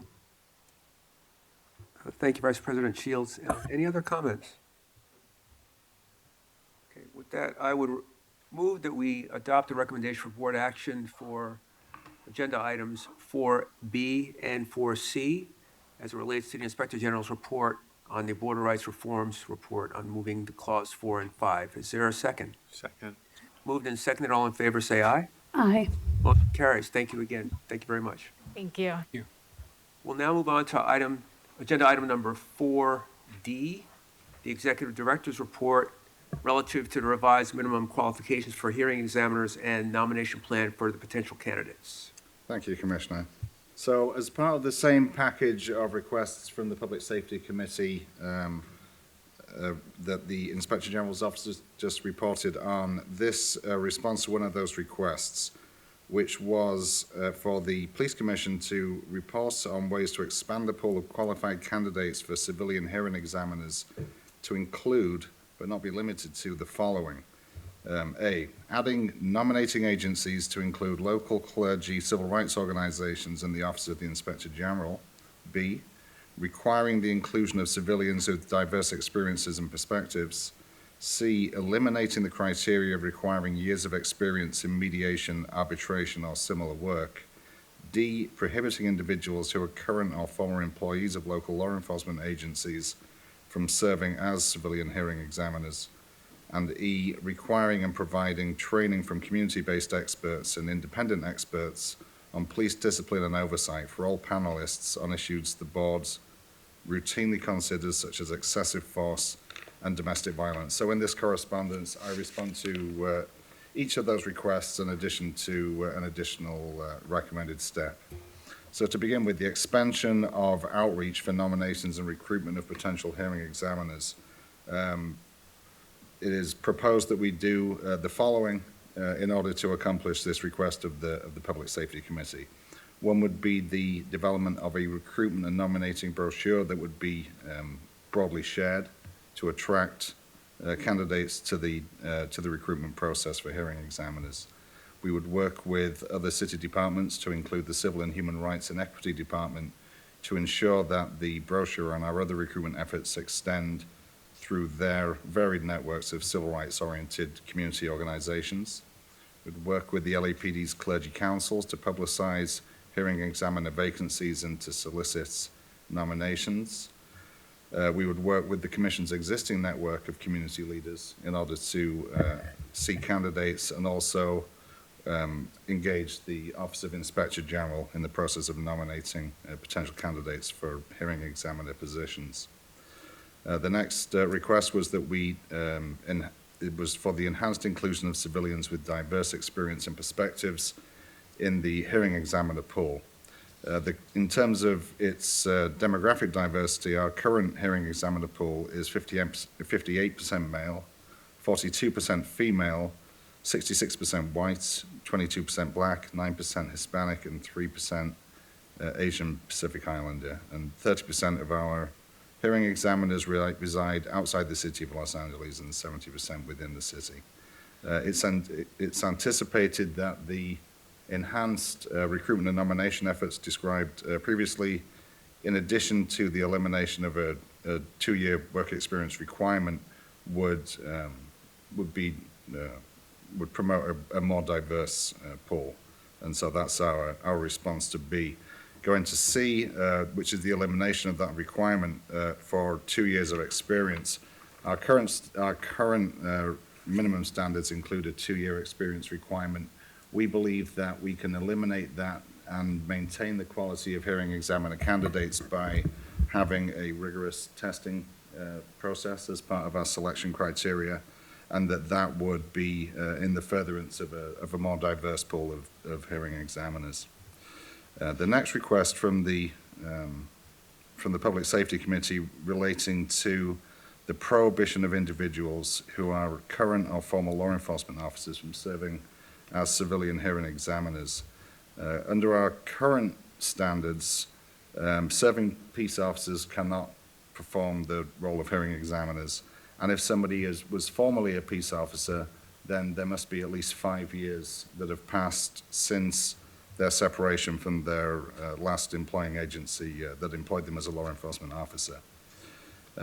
In considering this request, we took a look at the all civilian boards of rights that have occurred since the beginning of 2020 and saw that we had former law enforcement officer hearing examiners participate in 5 of 120 directed boards that occurred during that time and 6 of the 94 opted boards that occurred during that time. We were not able to discern with those low numbers any different pattern of outcome associated with the involvement of a hearing examiner who had previously been a sworn officer earlier in their career. One thing that we did note was that our relatively small group of 6 individuals who currently serve as hearing examiners and who have earlier in their careers served as peace officers was notably more diverse than the general hearing examiner pool demographics. In particular, 2 black females, 2 black males, 1 white female, and 1 white male. And so we had a concern perhaps that by eliminating those individuals from the hearing examiner pool, we would negatively impact our diversity. Another point that was considered in looking at this request from the Public Safety Committee was that we need all stakeholders in the process, which would include the community, the officers, and so on, to have confidence in the objectivity of the process. And that by categorically excluding only one type of individual based on their professional background, that could be at odds with that objective, and therefore not conducive to all stakeholders having confidence in the integrity of the process. Additionally, we felt that there would be a role for the experience that former peace officers can bring to the process, or a value to that experience that, in combination with the diverse experiences of their fellow hearing examiners, would not be to the detriment of the integrity of our hearing examiners and the Board of Rights process. So based on those considerations, it's my recommendation that we maintain the current process, or the current standard, which is that we would allow former peace officers who've had at least 5 years of separation from their employing agency to serve as hearing examiners. The next recommendation, or the next request, from the Public Safety Committee, related to the establishment of a training program using community-based experts and independent experts on police discipline and oversight. And in response to that request, we propose that we would, in conjunction with the Office of Inspector General, develop a training program that is indeed community and independent expert based, and that we would work with non-profit organizations and other subject matter experts to develop training that would include use of force policy and training standards, best practices for community-based policing, education regarding best practices for adjudication of allegations of serious misconducts, including domestic violence, and provide training on the impact of retaining officers who've been found guilty by a Board of Rights of allegations involving dishonesty, biased policing, or other conduct that has the potential to compromise their continued ability to serve as police officers. So those recommendations address the specific requests of the Public Safety Committee. In addition to that, it's recommended that we transition going forward to 5-year terms for hearing examiners, to ensure that over the passage of time that individual hearing examiners remain qualified to serve in their hearing examiner roles. There is also in this report, under B, a discussion of establishing a hearing examiner residency requirement. However, on the advice of the city attorney, I need to withdraw that recommended action because it's not legally permissible based on advice I've received. So for all the other recommendations would stand, that one I need to withdraw. And that is, in summary, my suggested response to the Public Safety Committee, and I'm available to take any questions. President Suthers, would you mind? One of the things that I did while serving on the commission was to work for about a 5 to 6 month period with former Commissioner Decker on revising, to the extent that we could within the city charter and other regulations, issues surrounding the Board of Rights. And so I'm glad that you're not, first of all, I'll say I'm glad that you're not recommending that we do not include former law enforcement personnel, because that would have been a red flag for me. I will point out some other red flags that we heavily debated and went back and forth on, and deriving at what were qualifying factors and give you the reasons for that. So one of the things here the City Council was recommending was the elimination of a requirement that someone have experience in mediation, arbitration, or similar work. We understood, and when I say we, I'm talking about Commissioner Suthers, Commissioner Decker and myself, understood that in this position as a hearing examiner, you are both listening to evidence and you're applying rules and regulations. The average citizen does not do that on a daily basis. In fact, one of the things that we strongly found, based on objective evidence that was presented to us, that we presented to both the mayor as well as the city council, that we've just had a discussion about, is that these all-civilian panels, particularly those who do not have this type of experience, demonstrate their inexperience in critical thinking and analysis and putting these factors together, and they're more swayed by emotion. I'll give you an example. We had an example of an officer who had lied repeatedly. It absolutely disqualified him from ever being a patrol officer, from ever functioning in the front with the public. But members of that particular hearing panel took the position, oh, he's so sweet. He's so nice. He presented himself so well in this hearing. I'm sorry, if we are going to have a Board of Rights that looks at a person for a particular charge, we cannot necessarily have individuals, community members may be well and good in whatever they're doing, but if they're unversed in the application of fact to rule and an analysis of that, we're going to wind up with similar results. And trust me when I say we went through a long debate about this, about how much time someone should have with this type of experience or a similar experience. To now say that we're going to eliminate that or cut it back even less than 2 years is for me as a partner in a major firm to say that, hey, I'm going to get my summer associate to go try a case for me.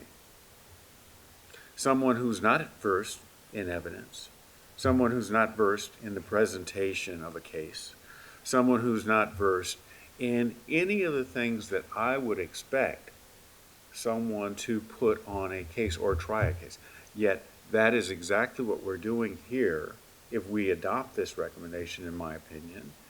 And it is the same type of problem that City Council now seems to want to address, which is, oh my God, these all-civilian panels are causing all of these problems. They're too lenient.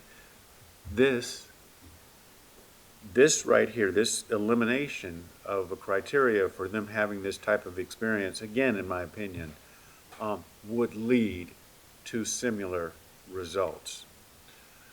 The other issue that I have with this is the establishment of a 5-year term of appointment. What we found, again, when we adopted the rules, we went back and forth. But again, the evidence that Commissioner Decker and I looked at, and that was ultimately adopted by the commission as the rules that will govern this, is that there is a terminology called the repeat player effect. Meaning, if you go before, if you have an attorney who constantly goes before the same judge or arbitrator, that judge or arbitrator is going to begin to feel very comfortable with that individual and consciously or unconsciously side with them. We understood, based on the empirical evidence, meaning the number of cases that went before particular hearing officers, what the result would be, and the result was always less than what was recommended by the chief. So we said one way to eliminate that, in addition to the rotation and the lottery process, was not to allow them to act as hearing officers for too long a period. And I forget what the period that we came up with, but it was not 5 years. It was less than that, in order to protect against that very real evidence that we disclosed. So I would ask, at a bare minimum, that you go back, examine these recommendations with the evidence that was presented to Commissioner Decker and I. And if you come back with the same results before the commission, then that's what you do. But I would ask that you take a hard look at that evidence that we too looked at when we ultimately came up with the criteria that is in the current manual. That would be my suggestion. Thank you, President Suthers. Vice President Shields. Sure, thank you. And I think there's a couple of things, and maybe the executive director can answer. My understanding is that the current slate of hearing examiners, there's a number of them that have been serving for well above 5 years, and the attempt to put a 5-year appointment was actually to limit the number of folks that stay on for decades, or at least examine them to determine whether they continue to be able to serve appropriately. Is that correct? That's, yeah, correct. Do you have a sense of like how long some of these hearing examiners have been serving? We have a small number that it's a period of decades. So I think that was one of the reasons that this type of requirement was included. And Commissioner Briggs, I understand what you're saying regarding the requirement for the mediation, arbitration, or similar work. But one thing that also looking at the slate of hearing examiners, there is a significant representation of lawyers, judges, arbitrators in the mix, which I think does not necessarily both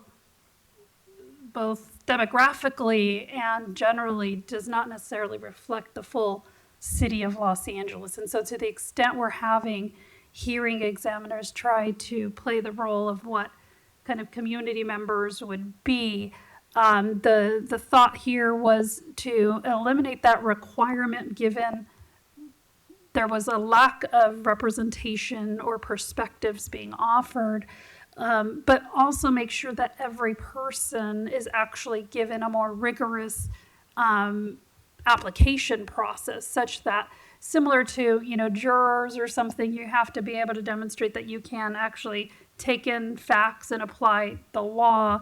But here, if you're applying to be a hearing examiner, to actually have examples of here are the facts, here's the law, how would you come out? That is just an actual more like, can they be fair, and do they have the analytical ability to do this? So those are some of the things that we had talked about, at least with that I had spoken with the executive director about, because I will tell you there are two of the percentages that stuck out to me for this report was 30% of hearing examiners that live outside of the city. And we'll have to talk about why that is a problem, since given that the Board of Police Commissioners have to reside in the city in order to be appointed to the commission, it seems as though there should absolutely be a preference for, if not a requirement, that hearing examiners that are overseeing the conduct of the police department have a stake in the police department so that they are served by this department. So 30% don't have a vested interest in the city of Los Angeles. And then only 9% were Hispanic, which does not reflect either the demographics of the city of Los Angeles or the demographics of the department. And so I think all of the outreach efforts to make sure that we are advertising these positions to community members and community organizations that we've been conducting our outreach to is imperative. And so similar to the idea of not excluding a police officer, I don't know whether a police officer has had mediation, arbitration, or similar work experience, but similar to not excluding anyone for their profession, but just making sure that everyone who applies for a hearing examiner can actually demonstrate in advance that they know how to take in evidence, apply the evidence to the facts, regulations, laws, and then come out to a reasonable conclusion, I would say, are the primary requirements I would be looking for in a hearing examiner.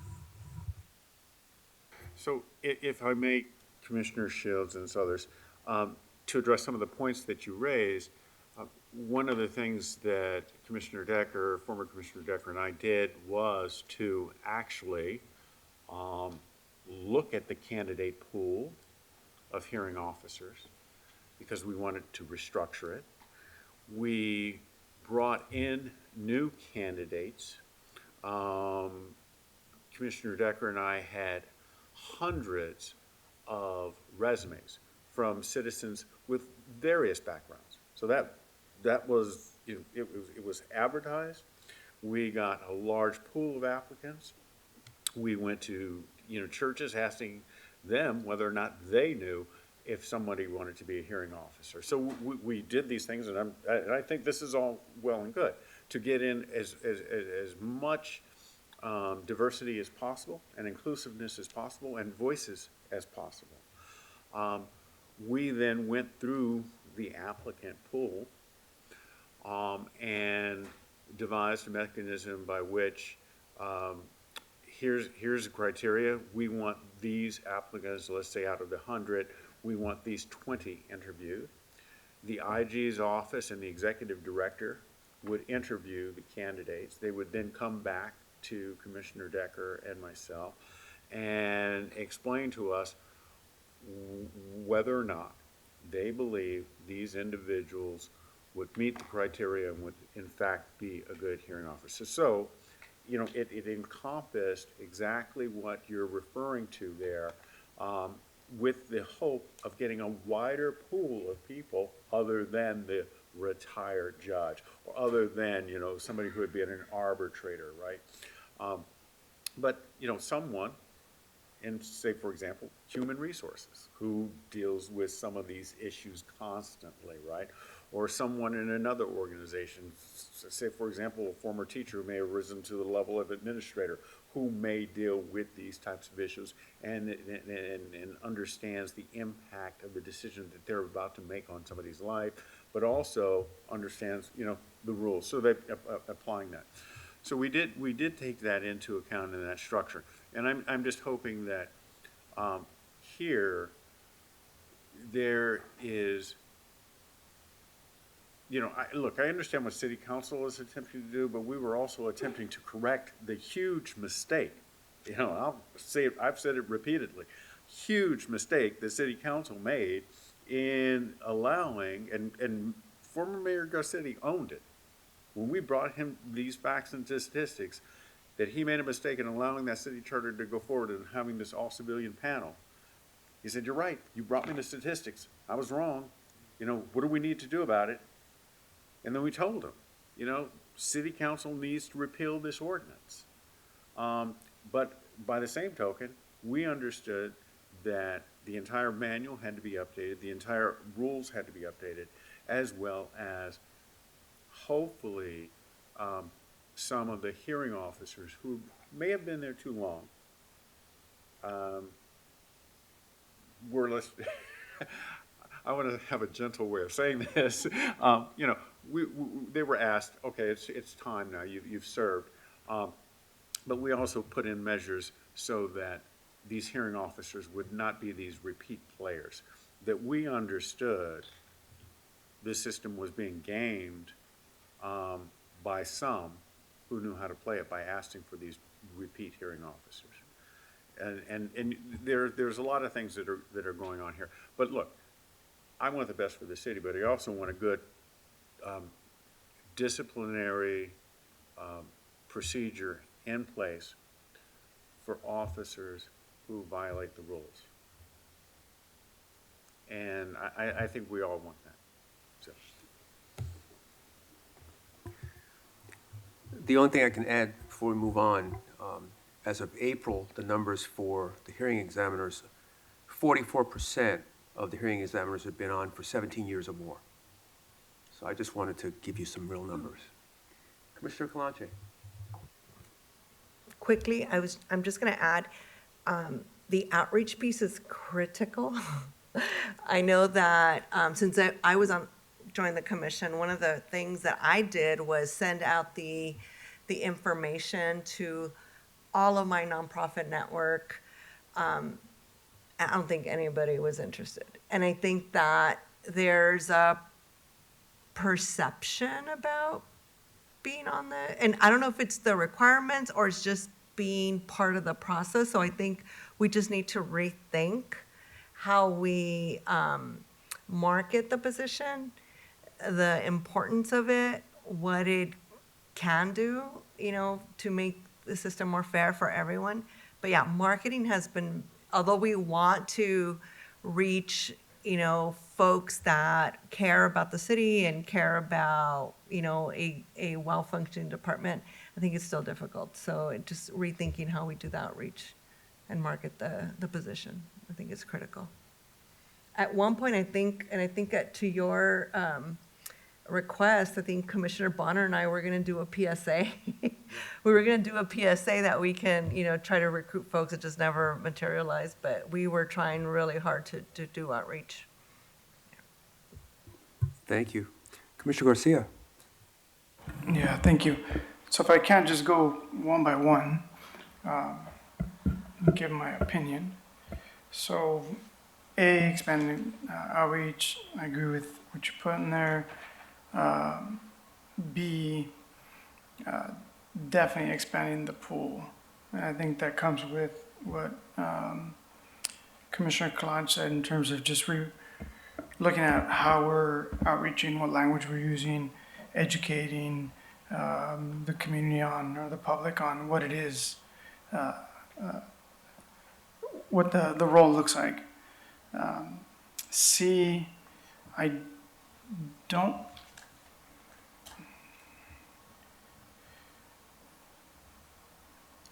I agree with Commissioner Briggs in terms of just like, we got to make sure that we have a strong, highly qualified pool of individuals.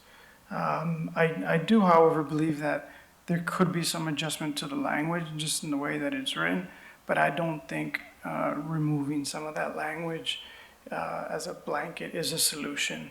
I think really just re-examining what it means to be a qualified candidate and use some updated language, I think would be appropriate, because it has to be highly qualified individuals who have the experience, who understand how to break facts and arbitrate.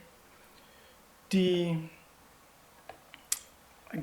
I agree with what folks are saying, that we should not exclude folks just because of their past career.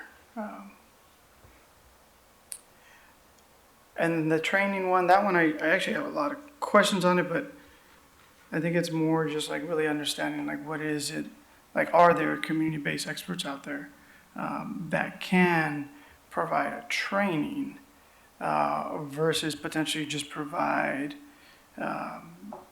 can complement some kind of conversation around it versus like come in as experts if they're not already doing some of that work.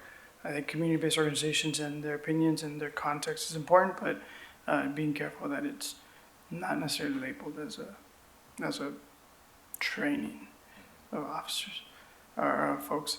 The 5-year term, I definitely agree that there needs to be a limit on the terms. We can't have folks who are sitting there for such a long time. And I would add, if there's not something already in the conversation, is how do we break that down and strategize in a way that it's not everybody starting today is 5 years, right? Ensuring that a certain percentage, so there's a staggering approach, right? Certain percentage starts 2024, a certain percentage 2025, and maybe even break it into 4 staggers throughout the process. I would look at, what it is, what the term is of a chief, when the chief starts, and maybe use that as like a baseline of how to strategize the staggering and the approach of when to start implementing this approach.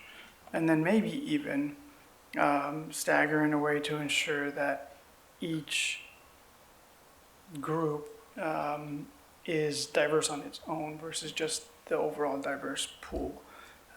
So those are my thoughts. Thank you. Thank you, Commissioner Garcia. And I would certainly agree with everything you've just said. I just would like to reemphasize a couple of things. And Mr. Sibley, excellent report. Going to item A, I think that one of the things we should leverage are the conversations that we've had with the community in the last month and a half regarding the chief selection process. That's a network of community leaders and stakeholders that we could reach out to who may want to participate as hearing examiners if they knew what they are and how to apply.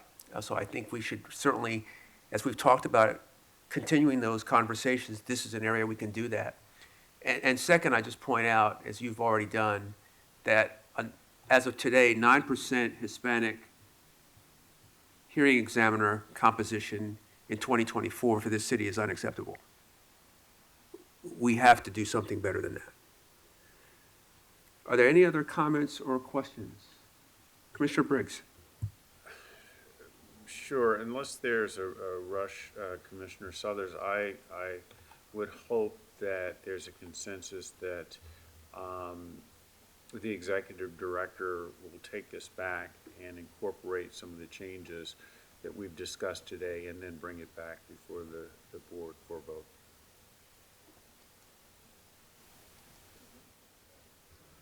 Certainly, if that's the wish of the commission, I can do that, yes. Okay. Then what we'll do then is table this item. And you can return to the commission with the edits and revisions that have been suggested today, and we'll revisit this agenda item when that's ready. Okay, thank you. If there's nothing else, There's the E, next one. okay, on that item, I'd like to go to item 4E, which is the Executive Director's verbal presentation on the implementation of the Responsible Hotel Ordinance. Thank you, Commissioner. So this item has been placed on the agenda as an opportunity to brief the full commission, as well as to inform the public regarding the status of the Police Commission's responsibilities relative to the Responsible Hotel Ordinance. The Responsible Hotel Ordinance, which is currently scheduled to take effect on July 1st of this year, creates a permitting responsibility to be administered by the Police Commission for hotels and short-term rentals, as well as certain other categories of short-term accommodation. And short-term rentals would include the kind of accommodation that's rented out through platforms such as Airbnb. Probably around, based on estimates that commission staff have done, about 10,000 businesses that would be impacted by this permitting requirements. And I am going to briefly cover what some of the requirements are that are established by this ordinance, and then talk about some challenges that we have in terms of operationalizing this. So under the ordinance, a permit would be required for operation of a hotel within the city of Los Angeles. Again, that definition of hotel includes short-term rentals. The permit would need to be renewed annually, and the hotel operator would be required to submit an application for a permit within 3 months of the effective date of this ordinance, which, as I stated, is July 1st of this year. However, while that application is pending, they would be authorized to operate as a hotel.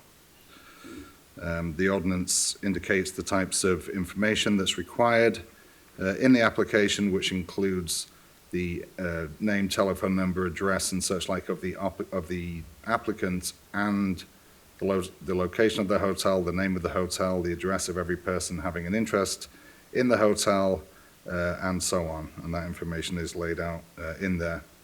The grounds for denial, so these would be things that we would be responsible for making determinations on in the granting or denial of permits, would include that the applicant has, within 5 years immediately preceding the date of filing the application, been found to have intentionally or materially violated any federal, state, or local employment law, that the applicant has, within 5 years immediately preceding the date of filing the application, been convicted of violating Section 487M of the California Penal Code, and that section relates to wage theft, that the permittee had allowed or permitted prostitution, solicitation of prostitution, loud and unruly gatherings, or illicit drug manufacturing or sales, that the applicant had been denied, that the applicant had listed a hotel without having a short-term rental hotel without having a registration number from the Department of City Planning, that the applicant had allowed a premises that's been used as a low occupancy lodging to be cited for a noise complaint more than 5 times in the 12-month period, or that the occupant of or the operator of a short-term rental had a premises that had been used as a party house more than 2 times in a 12-month period in the city. The challenges that we would have with this are as follows. The 2 more obligations that would be imposed upon us by this is that we would be required to receive applications electronically, and secondly, that we would be required to make public applicant information and details of the premises that were being permitted. So the challenges that we anticipate with this are significant. These are the challenges that I'm going to describe to you are all challenges that have been conveyed in writing to the City Council on 2 occasions, the first being February 6th of this year and the second being March 28th of this year.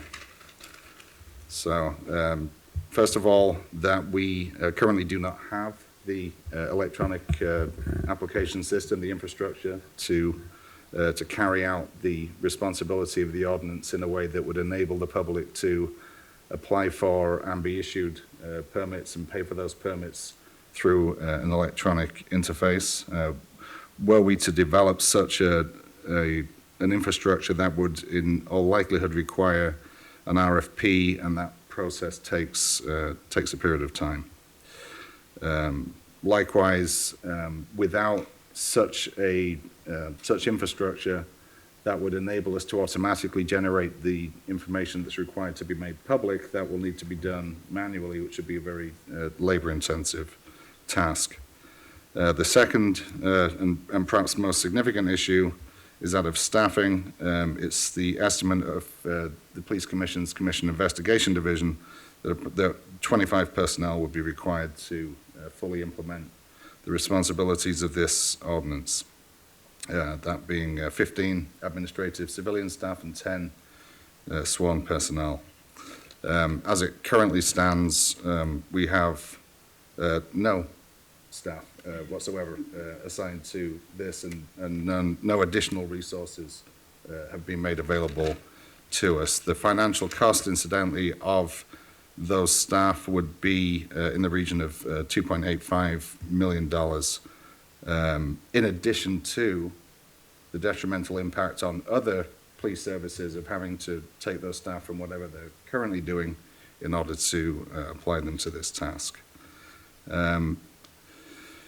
It has been the request of this commission in the correspondences that have been sent to City Council that the permitting responsibilities of the Police Commission relative to this system be reconsidered, or at a minimum that the implementation be delayed until July of 2025 to provide more opportunity to devise a process that would enable us to implement this. However, that has to date not occurred. There was a motion that went in front of the City Council on June 7th proposing to delay the implementation of this by 6 months, which would take us to January 1st, 2025.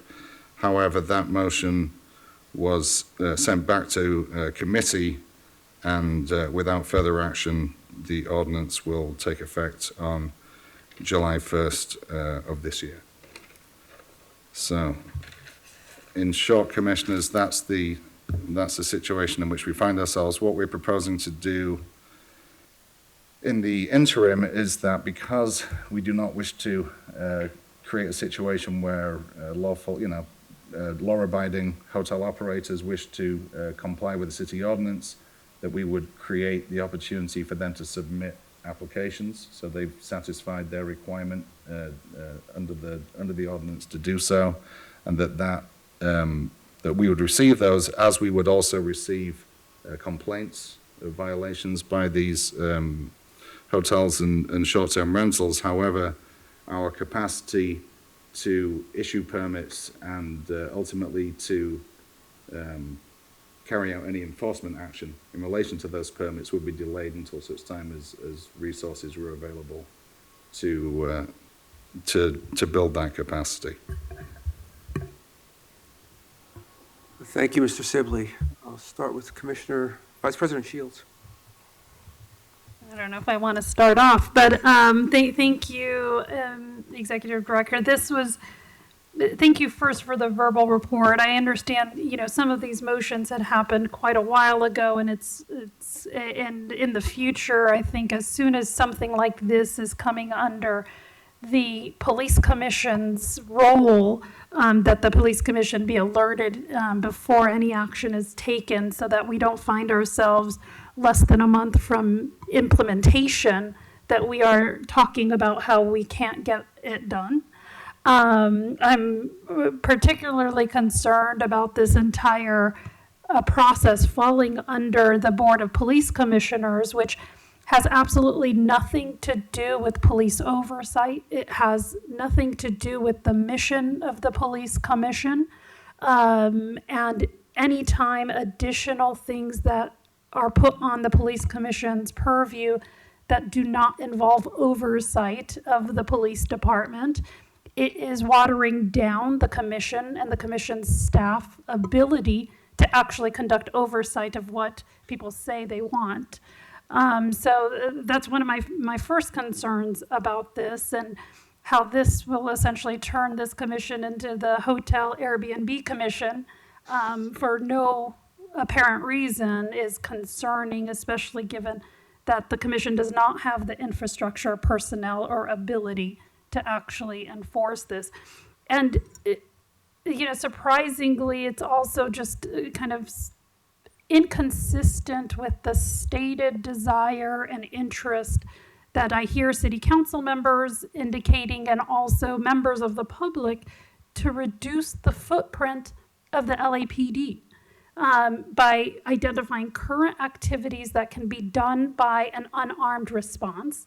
Instead, this is essentially creating an entirely new regulatory scheme that does not require police involvement, yet it's being put under the department, and then the department would be the ones that have to actually try to enforce the lack of permits. When the deployment is so low, we have people waiting for an hour for non-emergency 911 calls, that this is basically requesting the police then to go and enforce a lack of an Airbnb permit. Has there been any discussion of any other department within the city that could be better positioned to handle this type of permitting? And has that been brought to the city's attention, or city council's attention? And is there any other entity that could better handle this type of request? Well, the potential that it may be better handled by an agency other than the police department was raised in one of the correspondences that we provided to the city council earlier this year. I don't know what the answer to that is in terms of which city agency will be best positioned to provide this kind of service, although of course there are significant challenges with that being that responsibility being assigned to the police department. I have some thoughts on that and recommendations. So I echo Commissioner Shields. I don't know why this landed on our lap, right? But there's already systems in place in the city that can better handle this. There's the Office of Finance that registers all businesses that I just looked online, you could renew online, right? There's the cannabis department. I know it has nothing to do with cannabis, but cannabis has the cannabis regulation department has a way to register and and a login and a system in place. There's the Antolino account that you have to set up to do procurement with the city. There's the CAO's office that can probably manage something like this. If you don't have, I know there's like, one of the reasons that this can be, your permit can be revoked is for not having a certificate of occupancy. Building and safety does that. So there's so many different alternatives that are already in place in the city that this does not need to fall on our lap and create a whole new system where there's already systems in place. Housing department, right?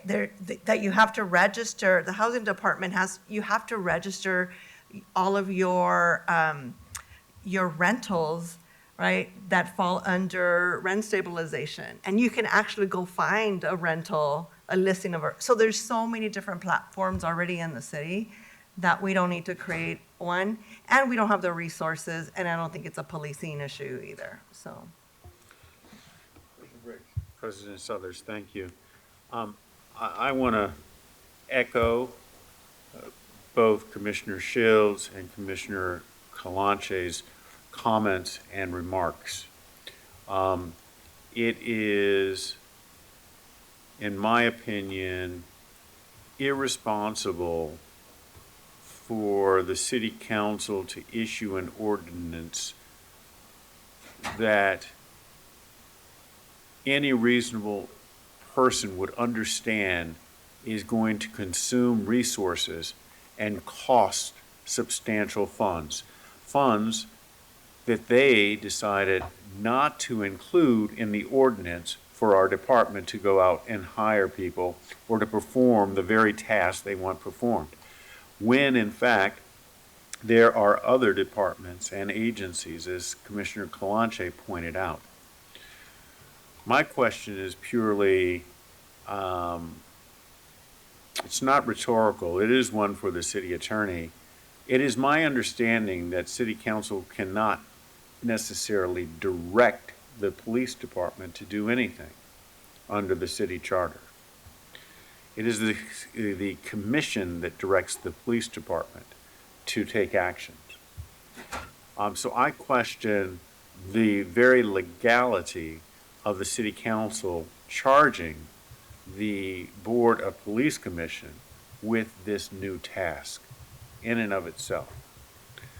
And that is perhaps something that the city attorney should look into and bring to the attention of the folks across the street who made this quick decision.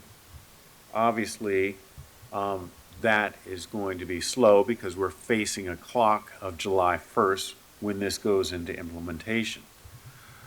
So the short-term recommendations would be for the executive director and perhaps the president of the Board of Police Commission, with all due speed, to walk across the street, to sit down with those who came up with this ordinance and say, folks, not only can't it be done, it will not be done by this board. If you want somebody to do this, pick another agency. That's my opinion. Thank you. Thank you. Commissioner Garcia. Yeah, I'll echo what was said already. And I agree with the walking across the street and figuring out how we can sort of say no to this. I mean, if you're looking at some of the grounds for denial, like it's referencing other departments and, you know, registering with other departments already. Like, why would we have to go do some of that? So, I mean, city planning is referenced several times in enforcement and denial sections, and so as Commissioner Kalan said, there are definitely other departments that have the infrastructure to take this on faster, quicker, and it's more relevant to what they're already doing. Thank you. Any other comments or questions? So this certainly would move to the top of my list for something that would require an alternative to a police response. So, Mr. Sibley, we will take a walk. And having said that, we will now adjourn into closed session. Thank you very much. The Board of Police Commissioners will now recess into closed session to discuss item number 5A1 in accordance to Government Code 54957. And for the record, item number 5A1 should read LERI for law enforcement related injury and not OIS. The board has concluded closed session. We'll have a report out by Executive Director Sibley. Thank you, Commissioner. So agenda item 5A1, law enforcement related injury, case number 033-23. At the regular meeting of the Board of Police Commissioners on June 18th, 2024, during the closed session, the board made the following findings by a 3-0 vote. For tactics, tactical debrief, 4 police officers, 2. For drawing and exhibition of a firearm, in policy, no further action, 2 police officers, 2. And for less lethal use of force, in policy, no further action, 1 police officer, 2. Thank you very much. I make a motion that the meeting be adjourned. Is there a second? Second. Moved and seconded. All in favor, say aye. Aye. Meeting is adjourned. Thank you very much. Thank you.